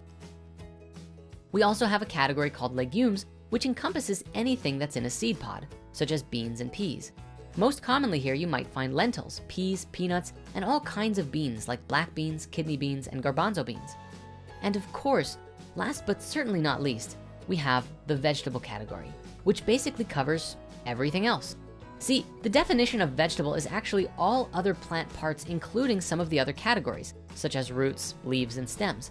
Thus, by our modern definition today, vegetables can encompass anything that is not a fleshy outgrowth which contains seeds. This could include anything like leaves such as spinach, kale, and lettuce, the roots like beets and potatoes, and the stems like celery and broccoli. Virtually all of the dark green vegetables contain tons of fiber and are loaded with essential vitamins and minerals. Now, moving on in the conversation, there are many different types of plant-based diets out there, and they vary depending on if they include any type of animal product. A fully plant-based diet is called vegan, which is a diet that consists of vegetables, legumes, fruits, grains, nuts, and seeds, omitting any and all animal products. You also have raw veganism, which is the practice of eating no animal products and also where the food is never cooked, though sometimes dehydrated or warmed at a very low temperature to ensure the phytonutrients are not broken down by the heat within the plants. Veganism has also become a social movement unto itself, where many are becoming vegans as a personal or social voice against animal cruelty in the world. And this also often includes not wearing clothes or buying products that used animals to create it. Vegans often get labeled as being extremists and get a poor reputation as a result of the actions of a few passionate activists. However, this does not discredit the nutritional facts behind the diet itself. The next category begins to move away from a diet with no animal products whatsoever, and it's called vegetarian. This includes all of the plant-based foods we described, but also allows the consumption of eggs and dairy with no meat products. Vegetarianism is also divided into 3 categories: ovo-lacto-vegetarianism, which is the model we just described, then ovo-vegetarianism, which is just eggs but no dairy, and lacto-vegetarianism, which includes dairy but no eggs. Continuing on, we have semi-vegetarianism, which is mostly vegetarian or vegan, but with the occasional or specific inclusion of animal meat. One example of this is called pescatarian, which defines itself as a person who does not eat mammal flesh, but still eats fish and other forms of aquatic life. And while we're talking about diets, the question comes up, can a diet of exclusively plants provide all of the nutrition required for healthy human function? The answer is yes. All of your vitamins and proteins, your calcium and your other essential nutrients can be obtained through plants alone, but often it takes a great deal of dedication in order to get all of the different required nourishment. In fact, there is more research coming out now saying that you can be healthier and function more efficiently when consuming a diet free or with absolutely minimal animal products, and even more so when it is predominantly raw, which we'll cover in greater detail soon.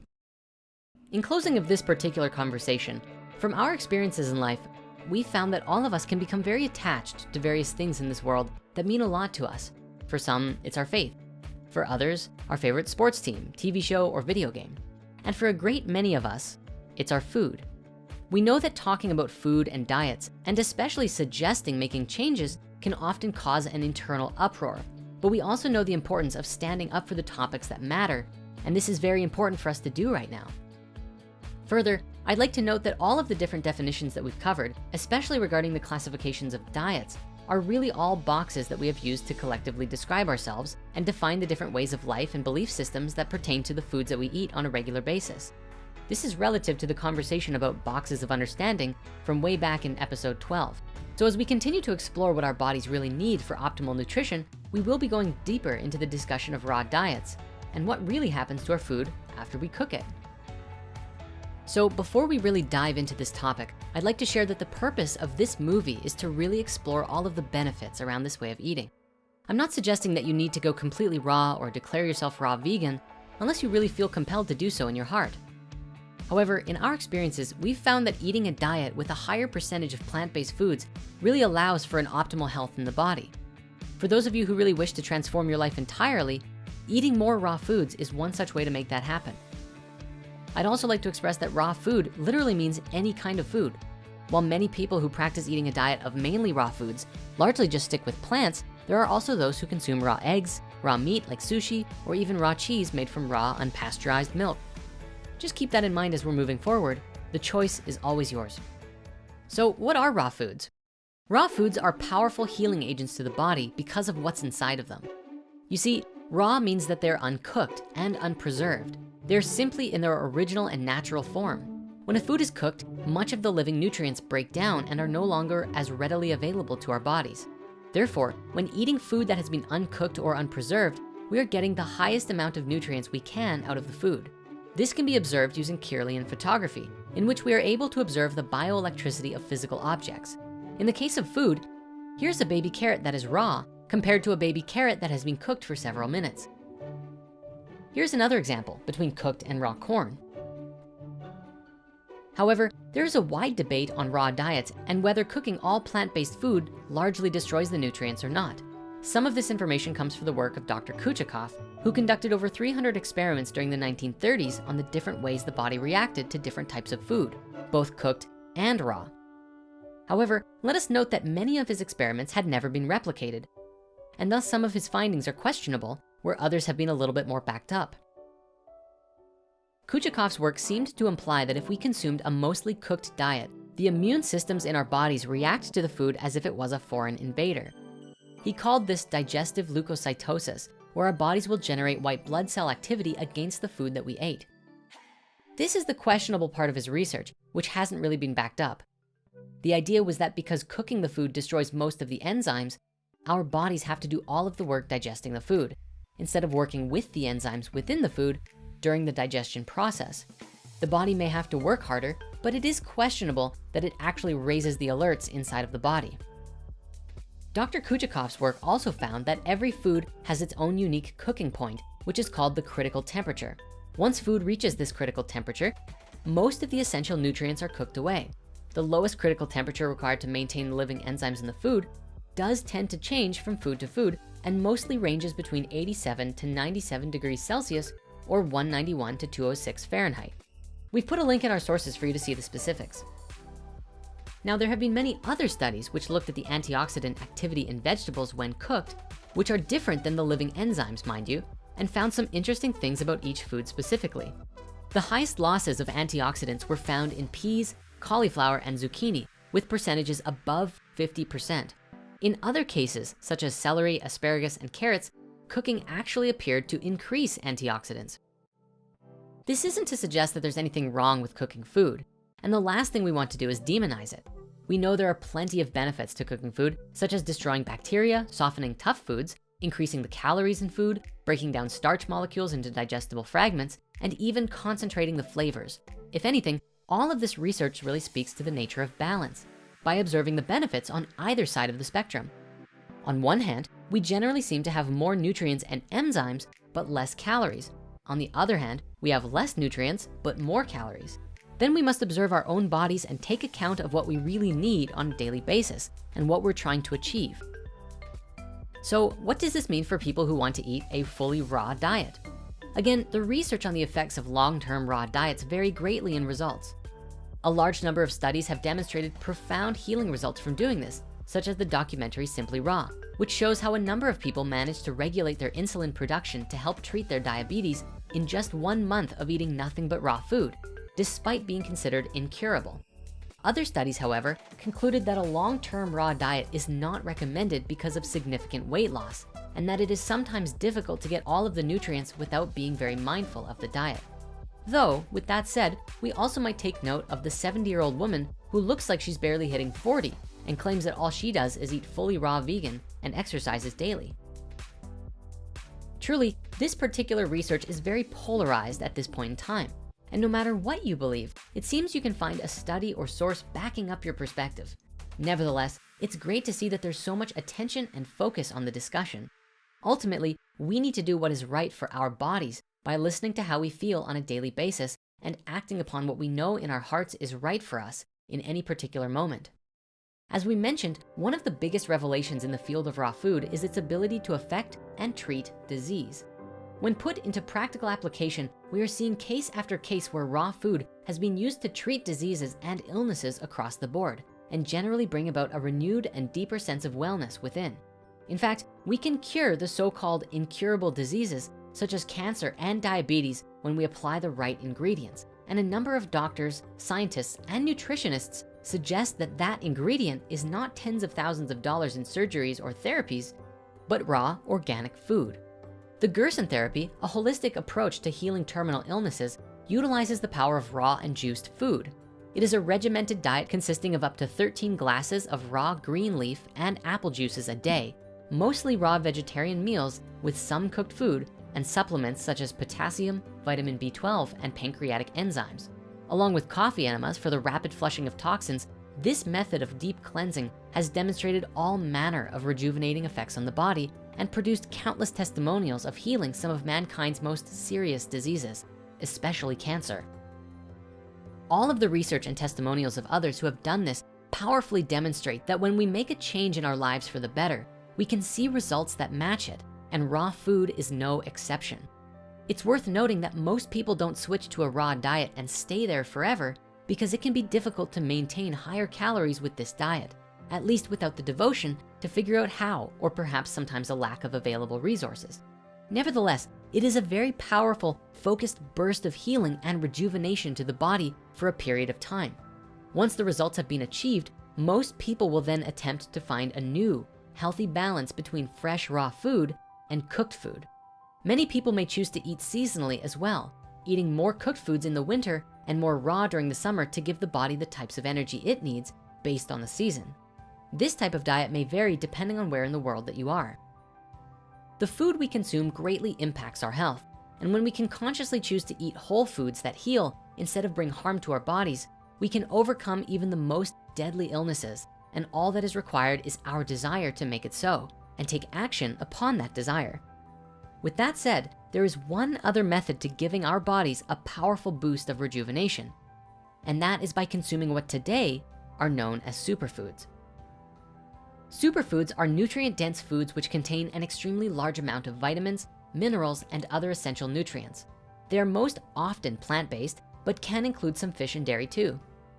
There is no official criteria for what can and can't be a superfood, but they are usually raw, unprocessed, and whole foods that have significantly higher or more nutrients than other regular foods. Some of the most popular superfoods include berries, quinoa, certain beans and nuts, and dark leafy greens like kale, Swiss chard, spinach, and collards. Fish like salmon, sardines, and mackerel are also considered to be superfoods in that they contain a high amount of omega-3 fatty acids. One of the most notable qualities of superfoods is their high level of antioxidants.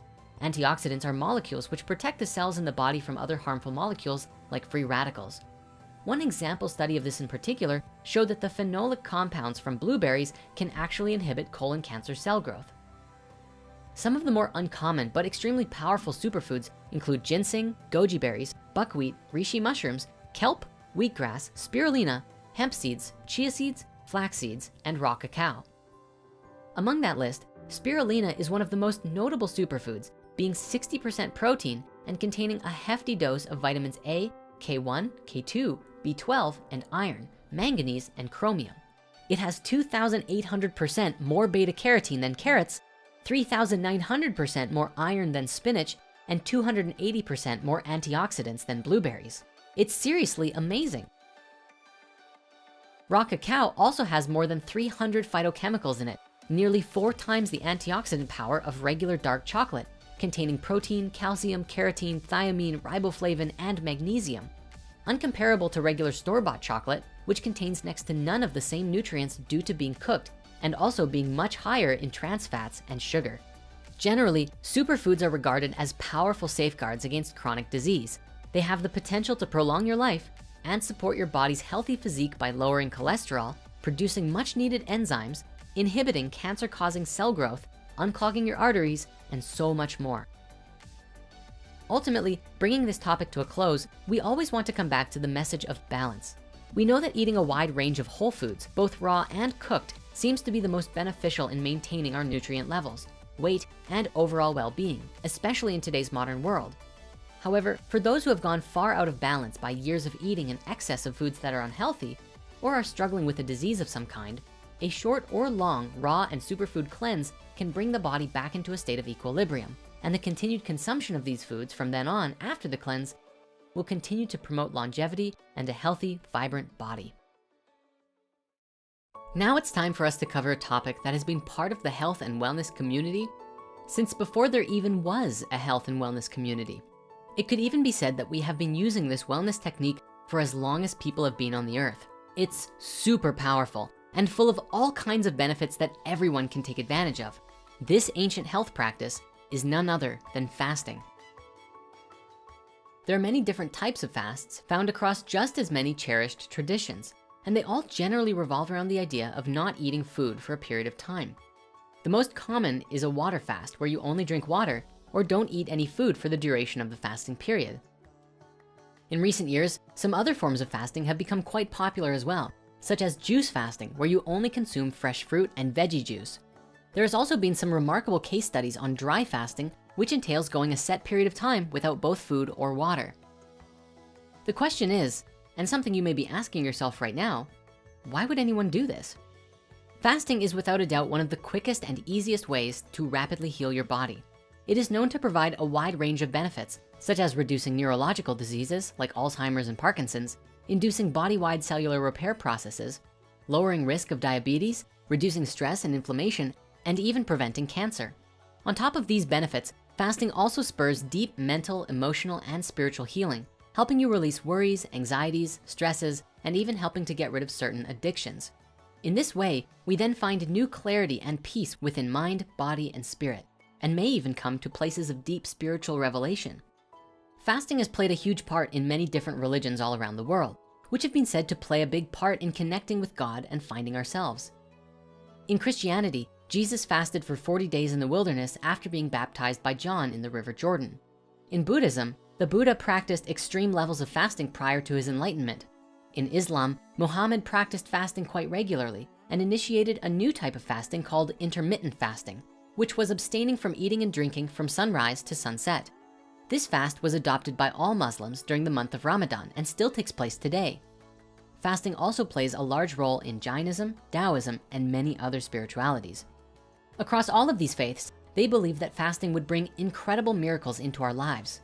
When combined with prayer or meditation and a commitment to our spirituality, fasting can help us to increase our spiritual abilities, reach states of deep inner peace, learn to identify the difference between authentic hunger cravings and food addictions, develop self-restraint and discipline, improve manners, protect us from lustful desires, and encourage great bodily purification. This is only a small list of the possibilities of what can happen physically, emotionally, mentally, and spiritually when we participate in a fast. So how does this work? Well, on a physical level, our bodies have an innate capacity to heal themselves. However, under normal circumstances, a great deal of the energy in our bodies goes to the digestive system and metabolizing process, turning the food we eat into usable energy for us to live our lives. This also means that the systems required for healing and repair are put on hold until these other processes have run their course. Thus, by fasting, we are essentially asking our bodies to take a break from digesting, freeing up a lot of energy for use on healing other parts of our bodies that often get neglected. For those who are curious, the deep physical cleansing benefits of fasting only really arise when you cut out food entirely. Just eating less than your recommended daily amount is not the same, because eating anything at all adds to your body's active energy storage called glycogen, which takes about 10 to 12 hours to be depleted. It's only after this time that the body starts burning fats for fuel and using up your excess storage for energy. The benefits that we could potentially go into here are astounding. However, the main points are as follows. Once your body enters into a state of burning fats for fuels, we see our glucose levels drop. We start to lose weight and belly fat as it's used up for fuel. And we see insulin and IGF-1 levels drop, reducing risk of diabetes. In this, we see many deep cellular repair processes begin as the body begins removing waste material from our cells. We also see beneficial changes to several genes and molecules related to longevity and immunity to disease, as fasting actually produces new stem cells into the body. This process also reduces oxidative stress and inflammation in the body. Fasting is also very beneficial for heart health as it improves blood pressure, cholesterol, blood triglycerides, and blood sugar levels. Doing this also improves brain function, which reduces anxiety as a result. Not surprisingly, exercise is the only other thing we know of which shows the same positive effects on brain health as fasting. Whenever you end a fast, it's important to do it very carefully. If you come off your fast and go straight into eating how you used to, you may find your belly becoming quite bloated. This is only normal if you intake food too quickly or eat food that your newly cleansed body doesn't actually like. If you instead start with teas, soups, and smoothies, and then begin shifting to small amounts of raw or plant-based foods, your body will have a much easier time adapting back to eating again. For those who are just starting out with the practice of fasting, you should probably know the different kinds of fasts that there are, because there are quite a few that exist now. Here is a short list of different fasts you can try. Water fasting. It's simple and clean. Just drink nothing but water for the duration of the fast. In this way, you consume 0 calories, 0 nutrients, 0 carbs, and thus this becomes one of the purest fasts out there. Many people just starting out sometimes include a small 50-calorie soup broth per day, but no higher, as 50 calories are not enough to stop the ketogenic process of your body breaking down fat storage. The next fast we want to share is juice fasting. This is one of the easiest fasts to get started with from the perspective that you can go days and days without experiencing hunger because you are still supplying yourself with tons of energy for your body to use. We could talk all about juice fasting, but if you really wanna learn more about this, go and watch Joe Cross's documentaries, Fat, Sick, and Nearly Dead 1 and 2. These are absolutely brilliant films about Joe's and other experiences while juice fasting and how much healing was experienced because of it. Intermittent fasting. This is the point when you fast for a period of time during the day and then break the fast for a meal at some point in your day and then resume fasting. This is essentially the basis of the Ramadan style fasts, but you don't necessarily have to practice fasting only when the sun is up. The idea here is to pick a number of hours that you want to fast for during the day, say 18 hours, and then you have a small window of 6 hours to eat every day. Ideally, you want to reduce this to about a 4-hour window and then fast for 20 hours every day. This style of fasting works best if you can commit to it for several weeks, which gets your body in the same state as if you did a 3-day water fast.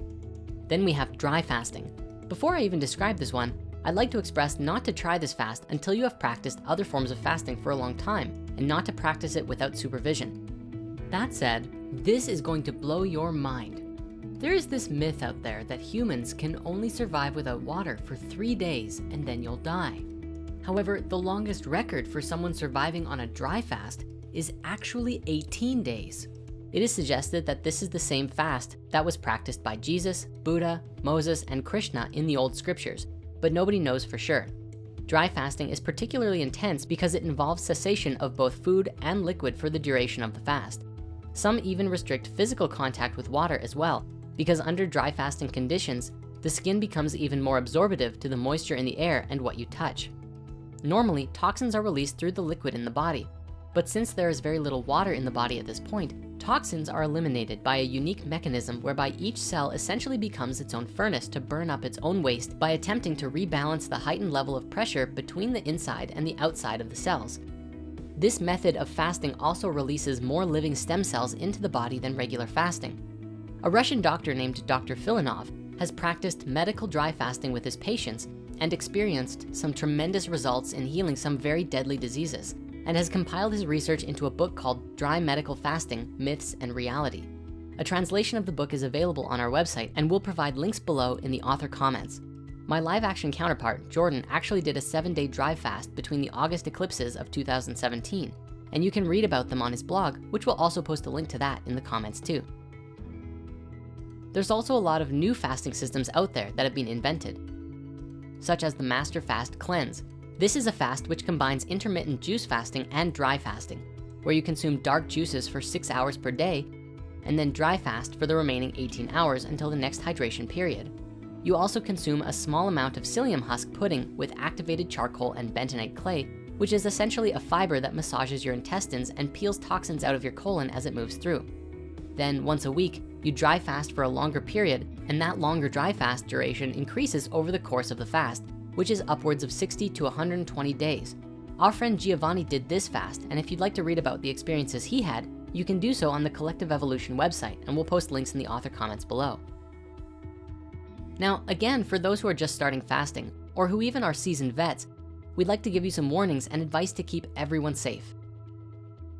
Firstly, be careful and don't push yourself too hard. If you've never done fasts before, it can be jarring and very difficult to do a fast more than a day or two, but that's a great place to start. The first 3 or 4 days are always the hardest, but once you get into the flow of it, you might even find that you're not even hungry once the fat burning really begins. Also, fasting becomes easier with every friend or family member you do it with. When you have mutual support from the community around you, it's just naturally easier than if everyone around you is eating and you are not, where it becomes incredibly easy to fall off the fast before your body has fully reset. Moving on in the conversation of health and nutrition, now it's time for us to really get our hands dirty as the topic shifts to literally the dirt on agriculture. When addressing the topic of nutrition and healing diseases with food, I wish we could simply say, eat fruits and vegetables and all of your problems will be solved. This idea has a lot of truth to it, especially if we live in a world of perfect gardens. However, we need to apply a little bit more awareness to what is going on behind the scenes in the modern world of agriculture if we are to see the bigger picture to make more informed choices when it comes to our health and wellness. Because of the way we have constructed our lives as a species, when investigating industrial plant-based agriculture, we have found that the system is in the same kind of trouble as it is with many other industries that we've looked at previously. One of the key takeaways from those discussions is how the mass industrial production of meat and dairy causes diseases and damage to our bodies due to the way these systems are built, managed, and commercialized. The lack of concern for the health and well-being of the animals translates to the consumption of the unhealthy end results. And this is not to mention the fact that we consume way too many of the wrong kinds of those products at a base level. We must become aware that this same phenomenon is happening with our plant foods as well. The issues surrounding plant-based agriculture are slightly different, but don't let that fool you. They are just as dangerous as any other of the heavily commercialized industrial practices are on our health. Although there seems to be fewer diseases related to the consumption of mass-produced plants, they are still responsible for major health issues due to modern chemical agriculture, genetic modification, and low nutrient quality and density. Once we found that the most traditional nourishing plants on the planet have now the lowest levels of nutrients within them that they've ever had, we just had to find out why. And one of the things we found is that it all comes down to the dirt. You see, we are made up of the same basic elements that the earth is made of and share the same elements that make up all of life. Most commonly, these are hydrogen, oxygen, carbon, nitrogen, phosphorus, and sulfur. These are among the most essential nutrients within dirt too. The living creatures on the earth have used the very same molecules over and over again, recycled through countless organisms, dirt, and even water. Dirt itself is very much alive. In fact, 80% of the world's biomass is found within dirt, including all 6 animal kingdoms of life: plants, animals, archaeobacteria, eubacteria, fungi, and protists. In fact, some recent studies have even shown that playing in dirt as children exposes us to these microbes that actually help our immune systems to grow and get better at naturally fighting disease. Microbiologist Marie Clark-Arietta discussed this back in 2016. Speaking to The Star, she pointed out that when we're born, we do not have any microbes. Our immune system is underdeveloped. But as soon as microbes come into the picture, they kickstart our immune system to work properly. Without microbes, our immune system can't fight infections well. So it turns out that dirt isn't just good for our food, but for our physical health as well. With the amount of species that live inside of a teaspoon of dirt, you would be amazed to find out that it is literally just as alive as we are. In fact, a single handful of terrestrial dirt contains more organized information than the surface of all other known planets in our solar system. There are tens of billions of microorganisms in a single handful of dirt, some living in harmony with each other and others in competition with each other. This is all happening in perfect balance with countless different means by which everything is able to live together. What we often call dirt, that stuff you're trying to get off your car or driveway, is not actually representative of what's really going on under our feet. The soils and sediments that are necessary to keep our biosphere alive and healthy entirely exists as a living layer of the earth, kind of like our skin is to our bodies. This layer is referred to as the humus layer and is the most biodiverse substance known to science. When you hear the word dirt in relation to the growing of food, the establishment of forests, and the health of entire ecologies, it's humus that is being referred to. So what does all this information about dirt have to do with nutrition and our physical health? And that is an excellent question. You see, healthy soil is the foundation of the food system, and healthy soil only comes from a living and thriving humus layer. Living soil is vital for supplying the food that we eat, or the food that our food eats, with vitamins, nutrients, and living energy. Without these things, plants cannot be healthy enough to provide us with the nutrition we require to fuel a healthy body and vibrant state of being. So if the soil is devoid of the biodiversity required to create the conditions appropriate for plant life, your plants, if they even grow at all, will not bear as nutritious a fruit as plants grown in soil abundant in a wide diversity of life. This is the reason we are in the predicament we are today, with our food having the lowest nutritional density it ever has in history. Over the course of the last 100 years or so, our farming practices have had a dramatic impact on the dirt, and therefore our food, our nutrition, and our health are all being adversely affected as a result. The American Midwest was once known as the breadbasket of the world. Using modern machinery, farmers across the prairies removed native grasses to plant often just 1 or 2 crops over an expanse of millions of acres. This seemingly efficient system of farming, called monoculture, worked really well in the short term, bringing record yields and profits because of the nutrient-rich soil from thousands of years of natural plant growth that created a pristine layer of living humus. However, what the farmers didn't realize was that the living dirt was actually dying off due to the destruction of the grasses, fungal networks, and microbial systems that form the very basis of a living prairie land. Without a solid biodiversity, dirt has a hard time staying alive, retaining water and growing plants, leaving the soil dry and barren. This practice is what resulted in the Dust Bowl of the 1930s. After only a few years of drought, heavy winds could just pick up the topsoil and blow it away. And all of this is due to the practice of monoculture. Today, we have lost about 1/3 of our topsoil in the last 100 years, along with a tremendous amount of nutrients that should normally be in our soil, which leaves our food largely nutritionally empty. It's the problem of the way we do agriculture now. Millions of acres of a single crop. The more we practice monoculture, the more we destroy the soil. The result is not just a lack of nutrients. All kinds of ecological emergencies arise due to this. For instance, worms are the nutrient exchangers of the soil. They are responsible for providing up to 2 tons per hectare of chemicals and organic matter required for living humus.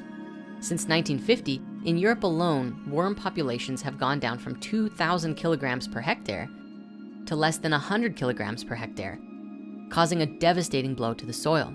The result is the overuse of chemical fertilizers that are actually causing a quickening of the damages rather than helping. And this is just the beginning of the issues at hand. Large amounts of a single crop can become a feeding frenzy for insects, which adapt to thrive on this massive quantity of a certain food. In order to deal with this problem, pesticides are introduced to kill them. These pesticides make their way into the ground, destroying the vital life forms, causing less and less soil fertility and more toxic conditions to the plants, animals, and even us.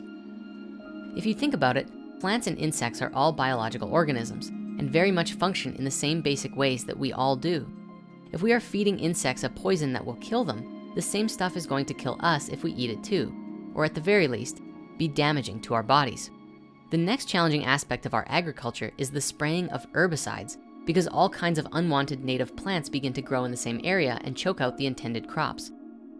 Once the herbicides have been sprayed, there is no longer a balanced ecosystem that can handle the biodiversity of all of the various plant, fungal, bacteria, and insect life that make these areas their home. This causes an even more highly saturated chemical soup in the soil, water table, and air that interrupts the balance of all of life in the area. And as if that isn't already enough of a biological disaster, in order for the plants to be able to handle the massive levels of chemical intervention, there is yet another new kind of threat to the ecology: genetically modified organisms, AKA GMOs.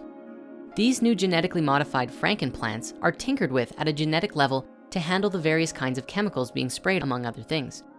Our bodies, the insects, the bacteria, and the ecosystems are all negatively impacted because of this entire process. This chemical cocktail, paired with genetically modified organisms, is the biggest problem with plant food and health as we know it today. For instance, the National Cancer Institute has found links between consuming pesticides to leukemia, Hodgkin's disease, non-Hodgkin's lymphoma, and many other forms of cancer.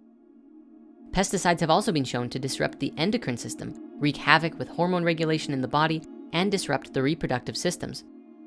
Children are especially susceptible to the damage caused by consuming foods with pesticides, with results showing that they may greatly impact the development of the central nervous system. And to think this is all just the end result of a single misunderstanding about growing society's food: the naively simple, yet tragically ecocidal practice of monoculture. It's at this time I'd love to bring up a video that you might have seen several years back. It's called My Potato Project: The Importance of Organic, in which an adorable little girl named Elise presents her science experiment on the difference between organic and inorganic foods. Now, the full video you can watch on your own. It's pretty short and I do recommend it, but here's the simple version.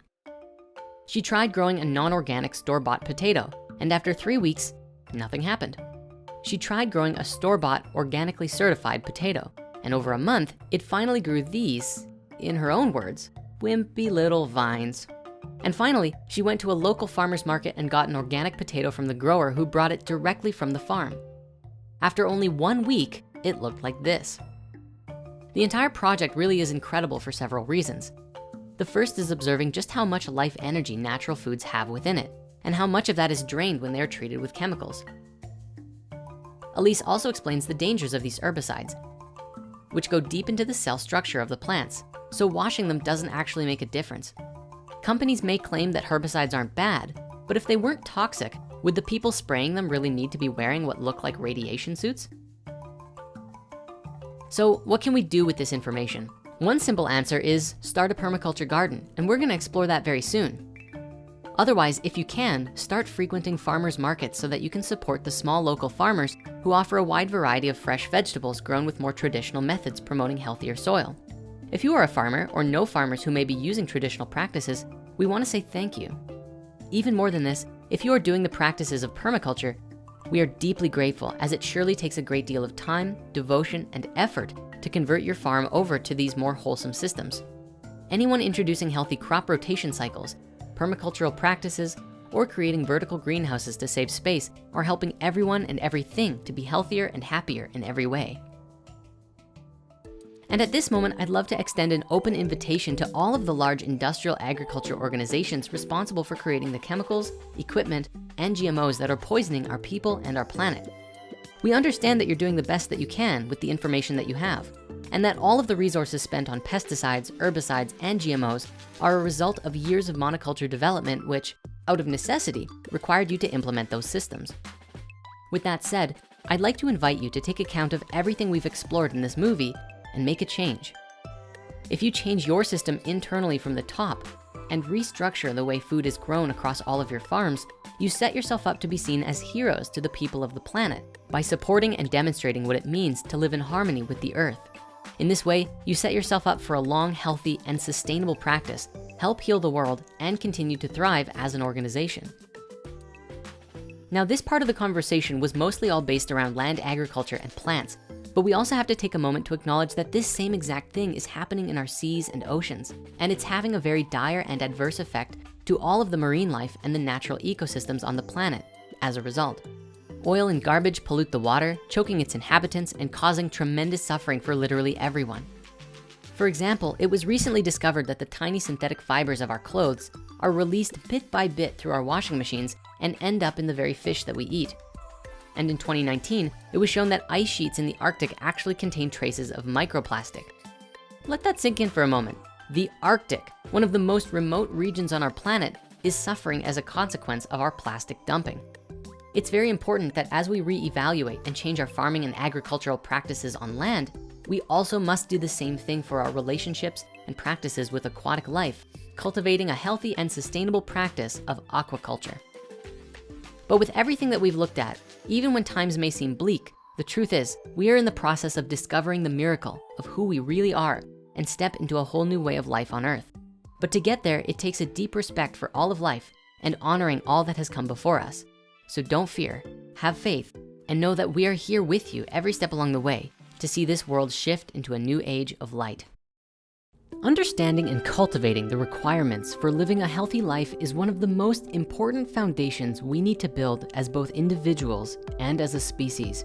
We can see very clearly that when the body is healthy, the mind works right. When the mind works right, the emotions are more fluid and true. When the emotions are true, the spirit can thrive. And simply having a more healthy body can dramatically increase our spiritual connection to ourselves. When the whole ecosystem of our body of consciousness thrives, we become powerful creators in our own rights. As we do this collectively, the entire world is transformed into the paradise it's designed to be through our good work in the world. It is critically important that we do this work, both internally and externally, because we need to bring both into balance to create real harmony.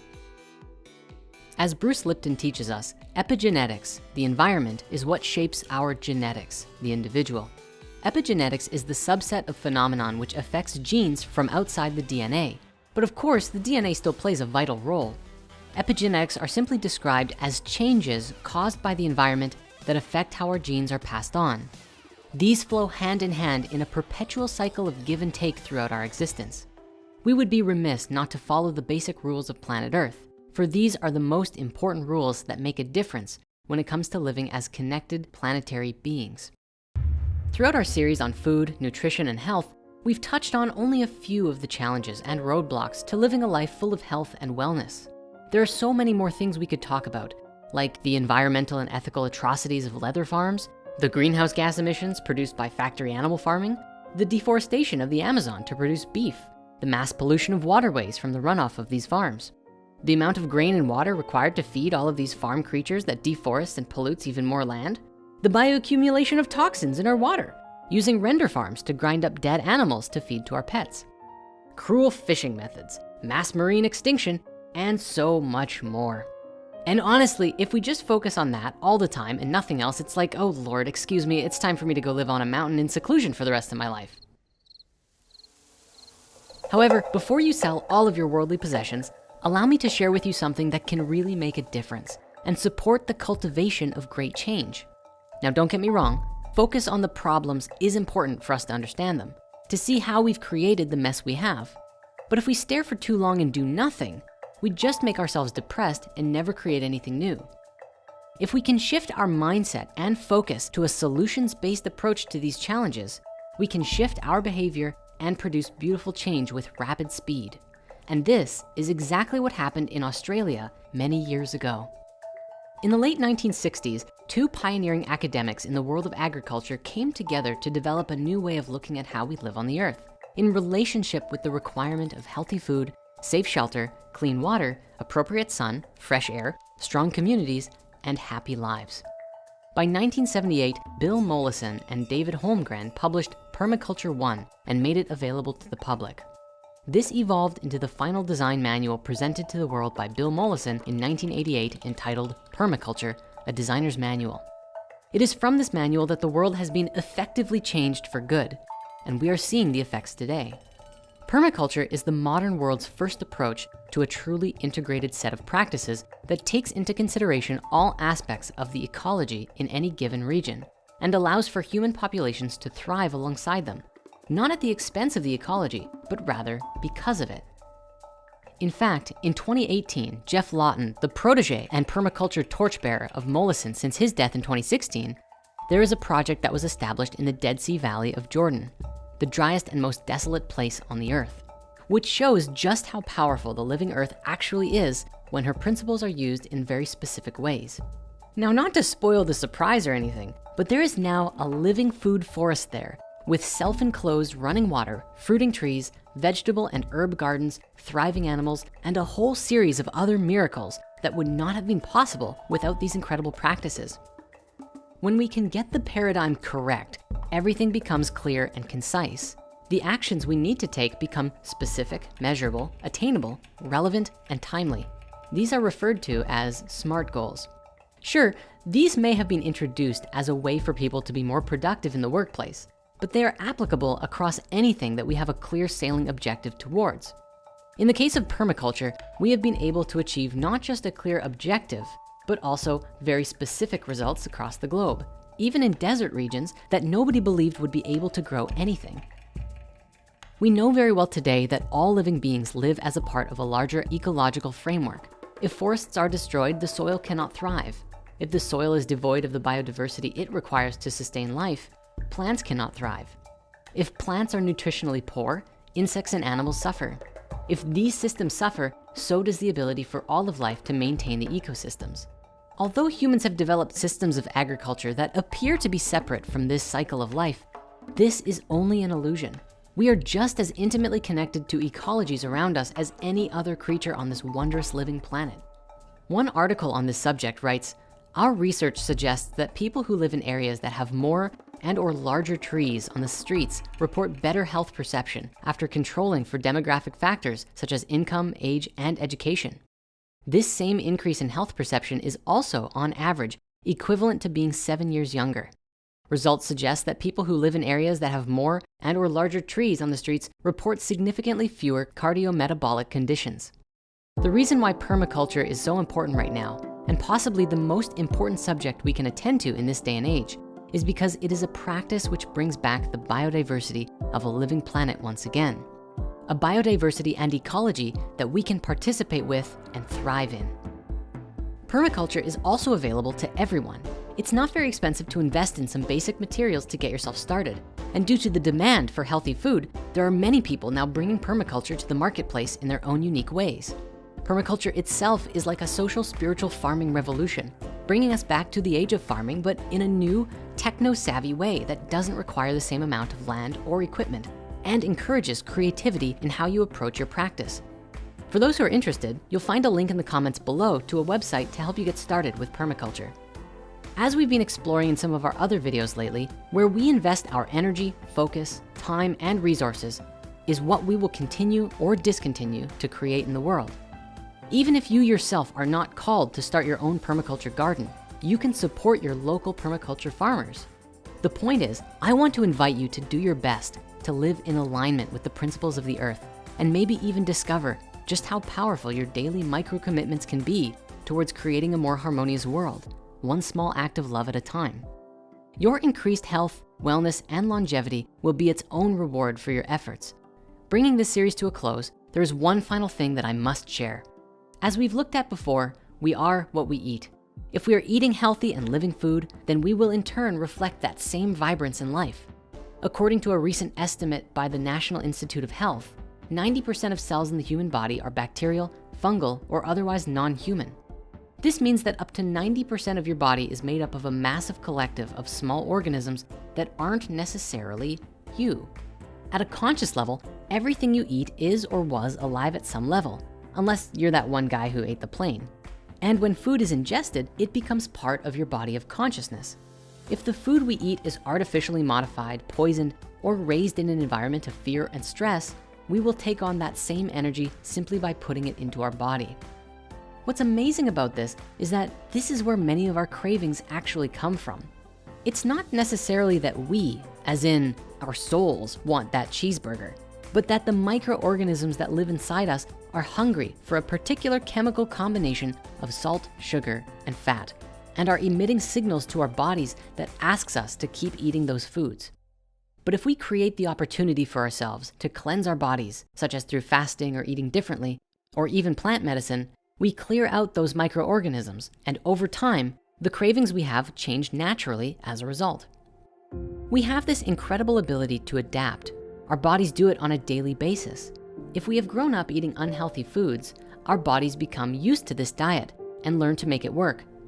However, just because we can survive this way does not mean we are thriving. To add to this more, we must take into consideration that in addition to what you eat, we must also be mindful of how we eat. There is a practice known as mindful eating, which is slowly eating, chewing thoroughly, taking time to appreciate the texture and flavor of your food. A great article published by Psychology Today about mindful eating says, it helps us to become aware of who in the body-heart-mind complex is hungry and how and what is best to nourish it. Each of us are responsible for what we put into our bodies, and we're responsible for the way that we feel as a result. When we can learn to shift our relationship with food and health, we begin to thrive. The more that we personally thrive, the greater an impact we can have on the world. Albert Einstein wrote that a new type of thinking is essential if mankind is to survive and move toward higher levels. What this means is that with all of the problems in the world, no amount of tinkering with these problems will create a dramatic change unless we change our own internal state first. We learn from Hermeticism that our outer world reflects our inner world. The more we shift inside, the greater ability we have to create a shift in the world outside. One of the ways we do this is by recognizing that the internal and external are in constant flux. Every time you eat something, you are bringing something outside in, and the energy that you receive from the thing that you ate carries into the world through your actions. So ask yourself, what am I bringing into my body today? And then what am I putting out into the world as a result? Throughout this series, we've looked at a lot of different information regarding food, health, and how to optimize our personal ecosystems to thrive in a chaotic world. With this, I thank you so much for watching. Please don't forget to leave a comment if you learned something fun, and we'll see you again soon in another Spirit Science video.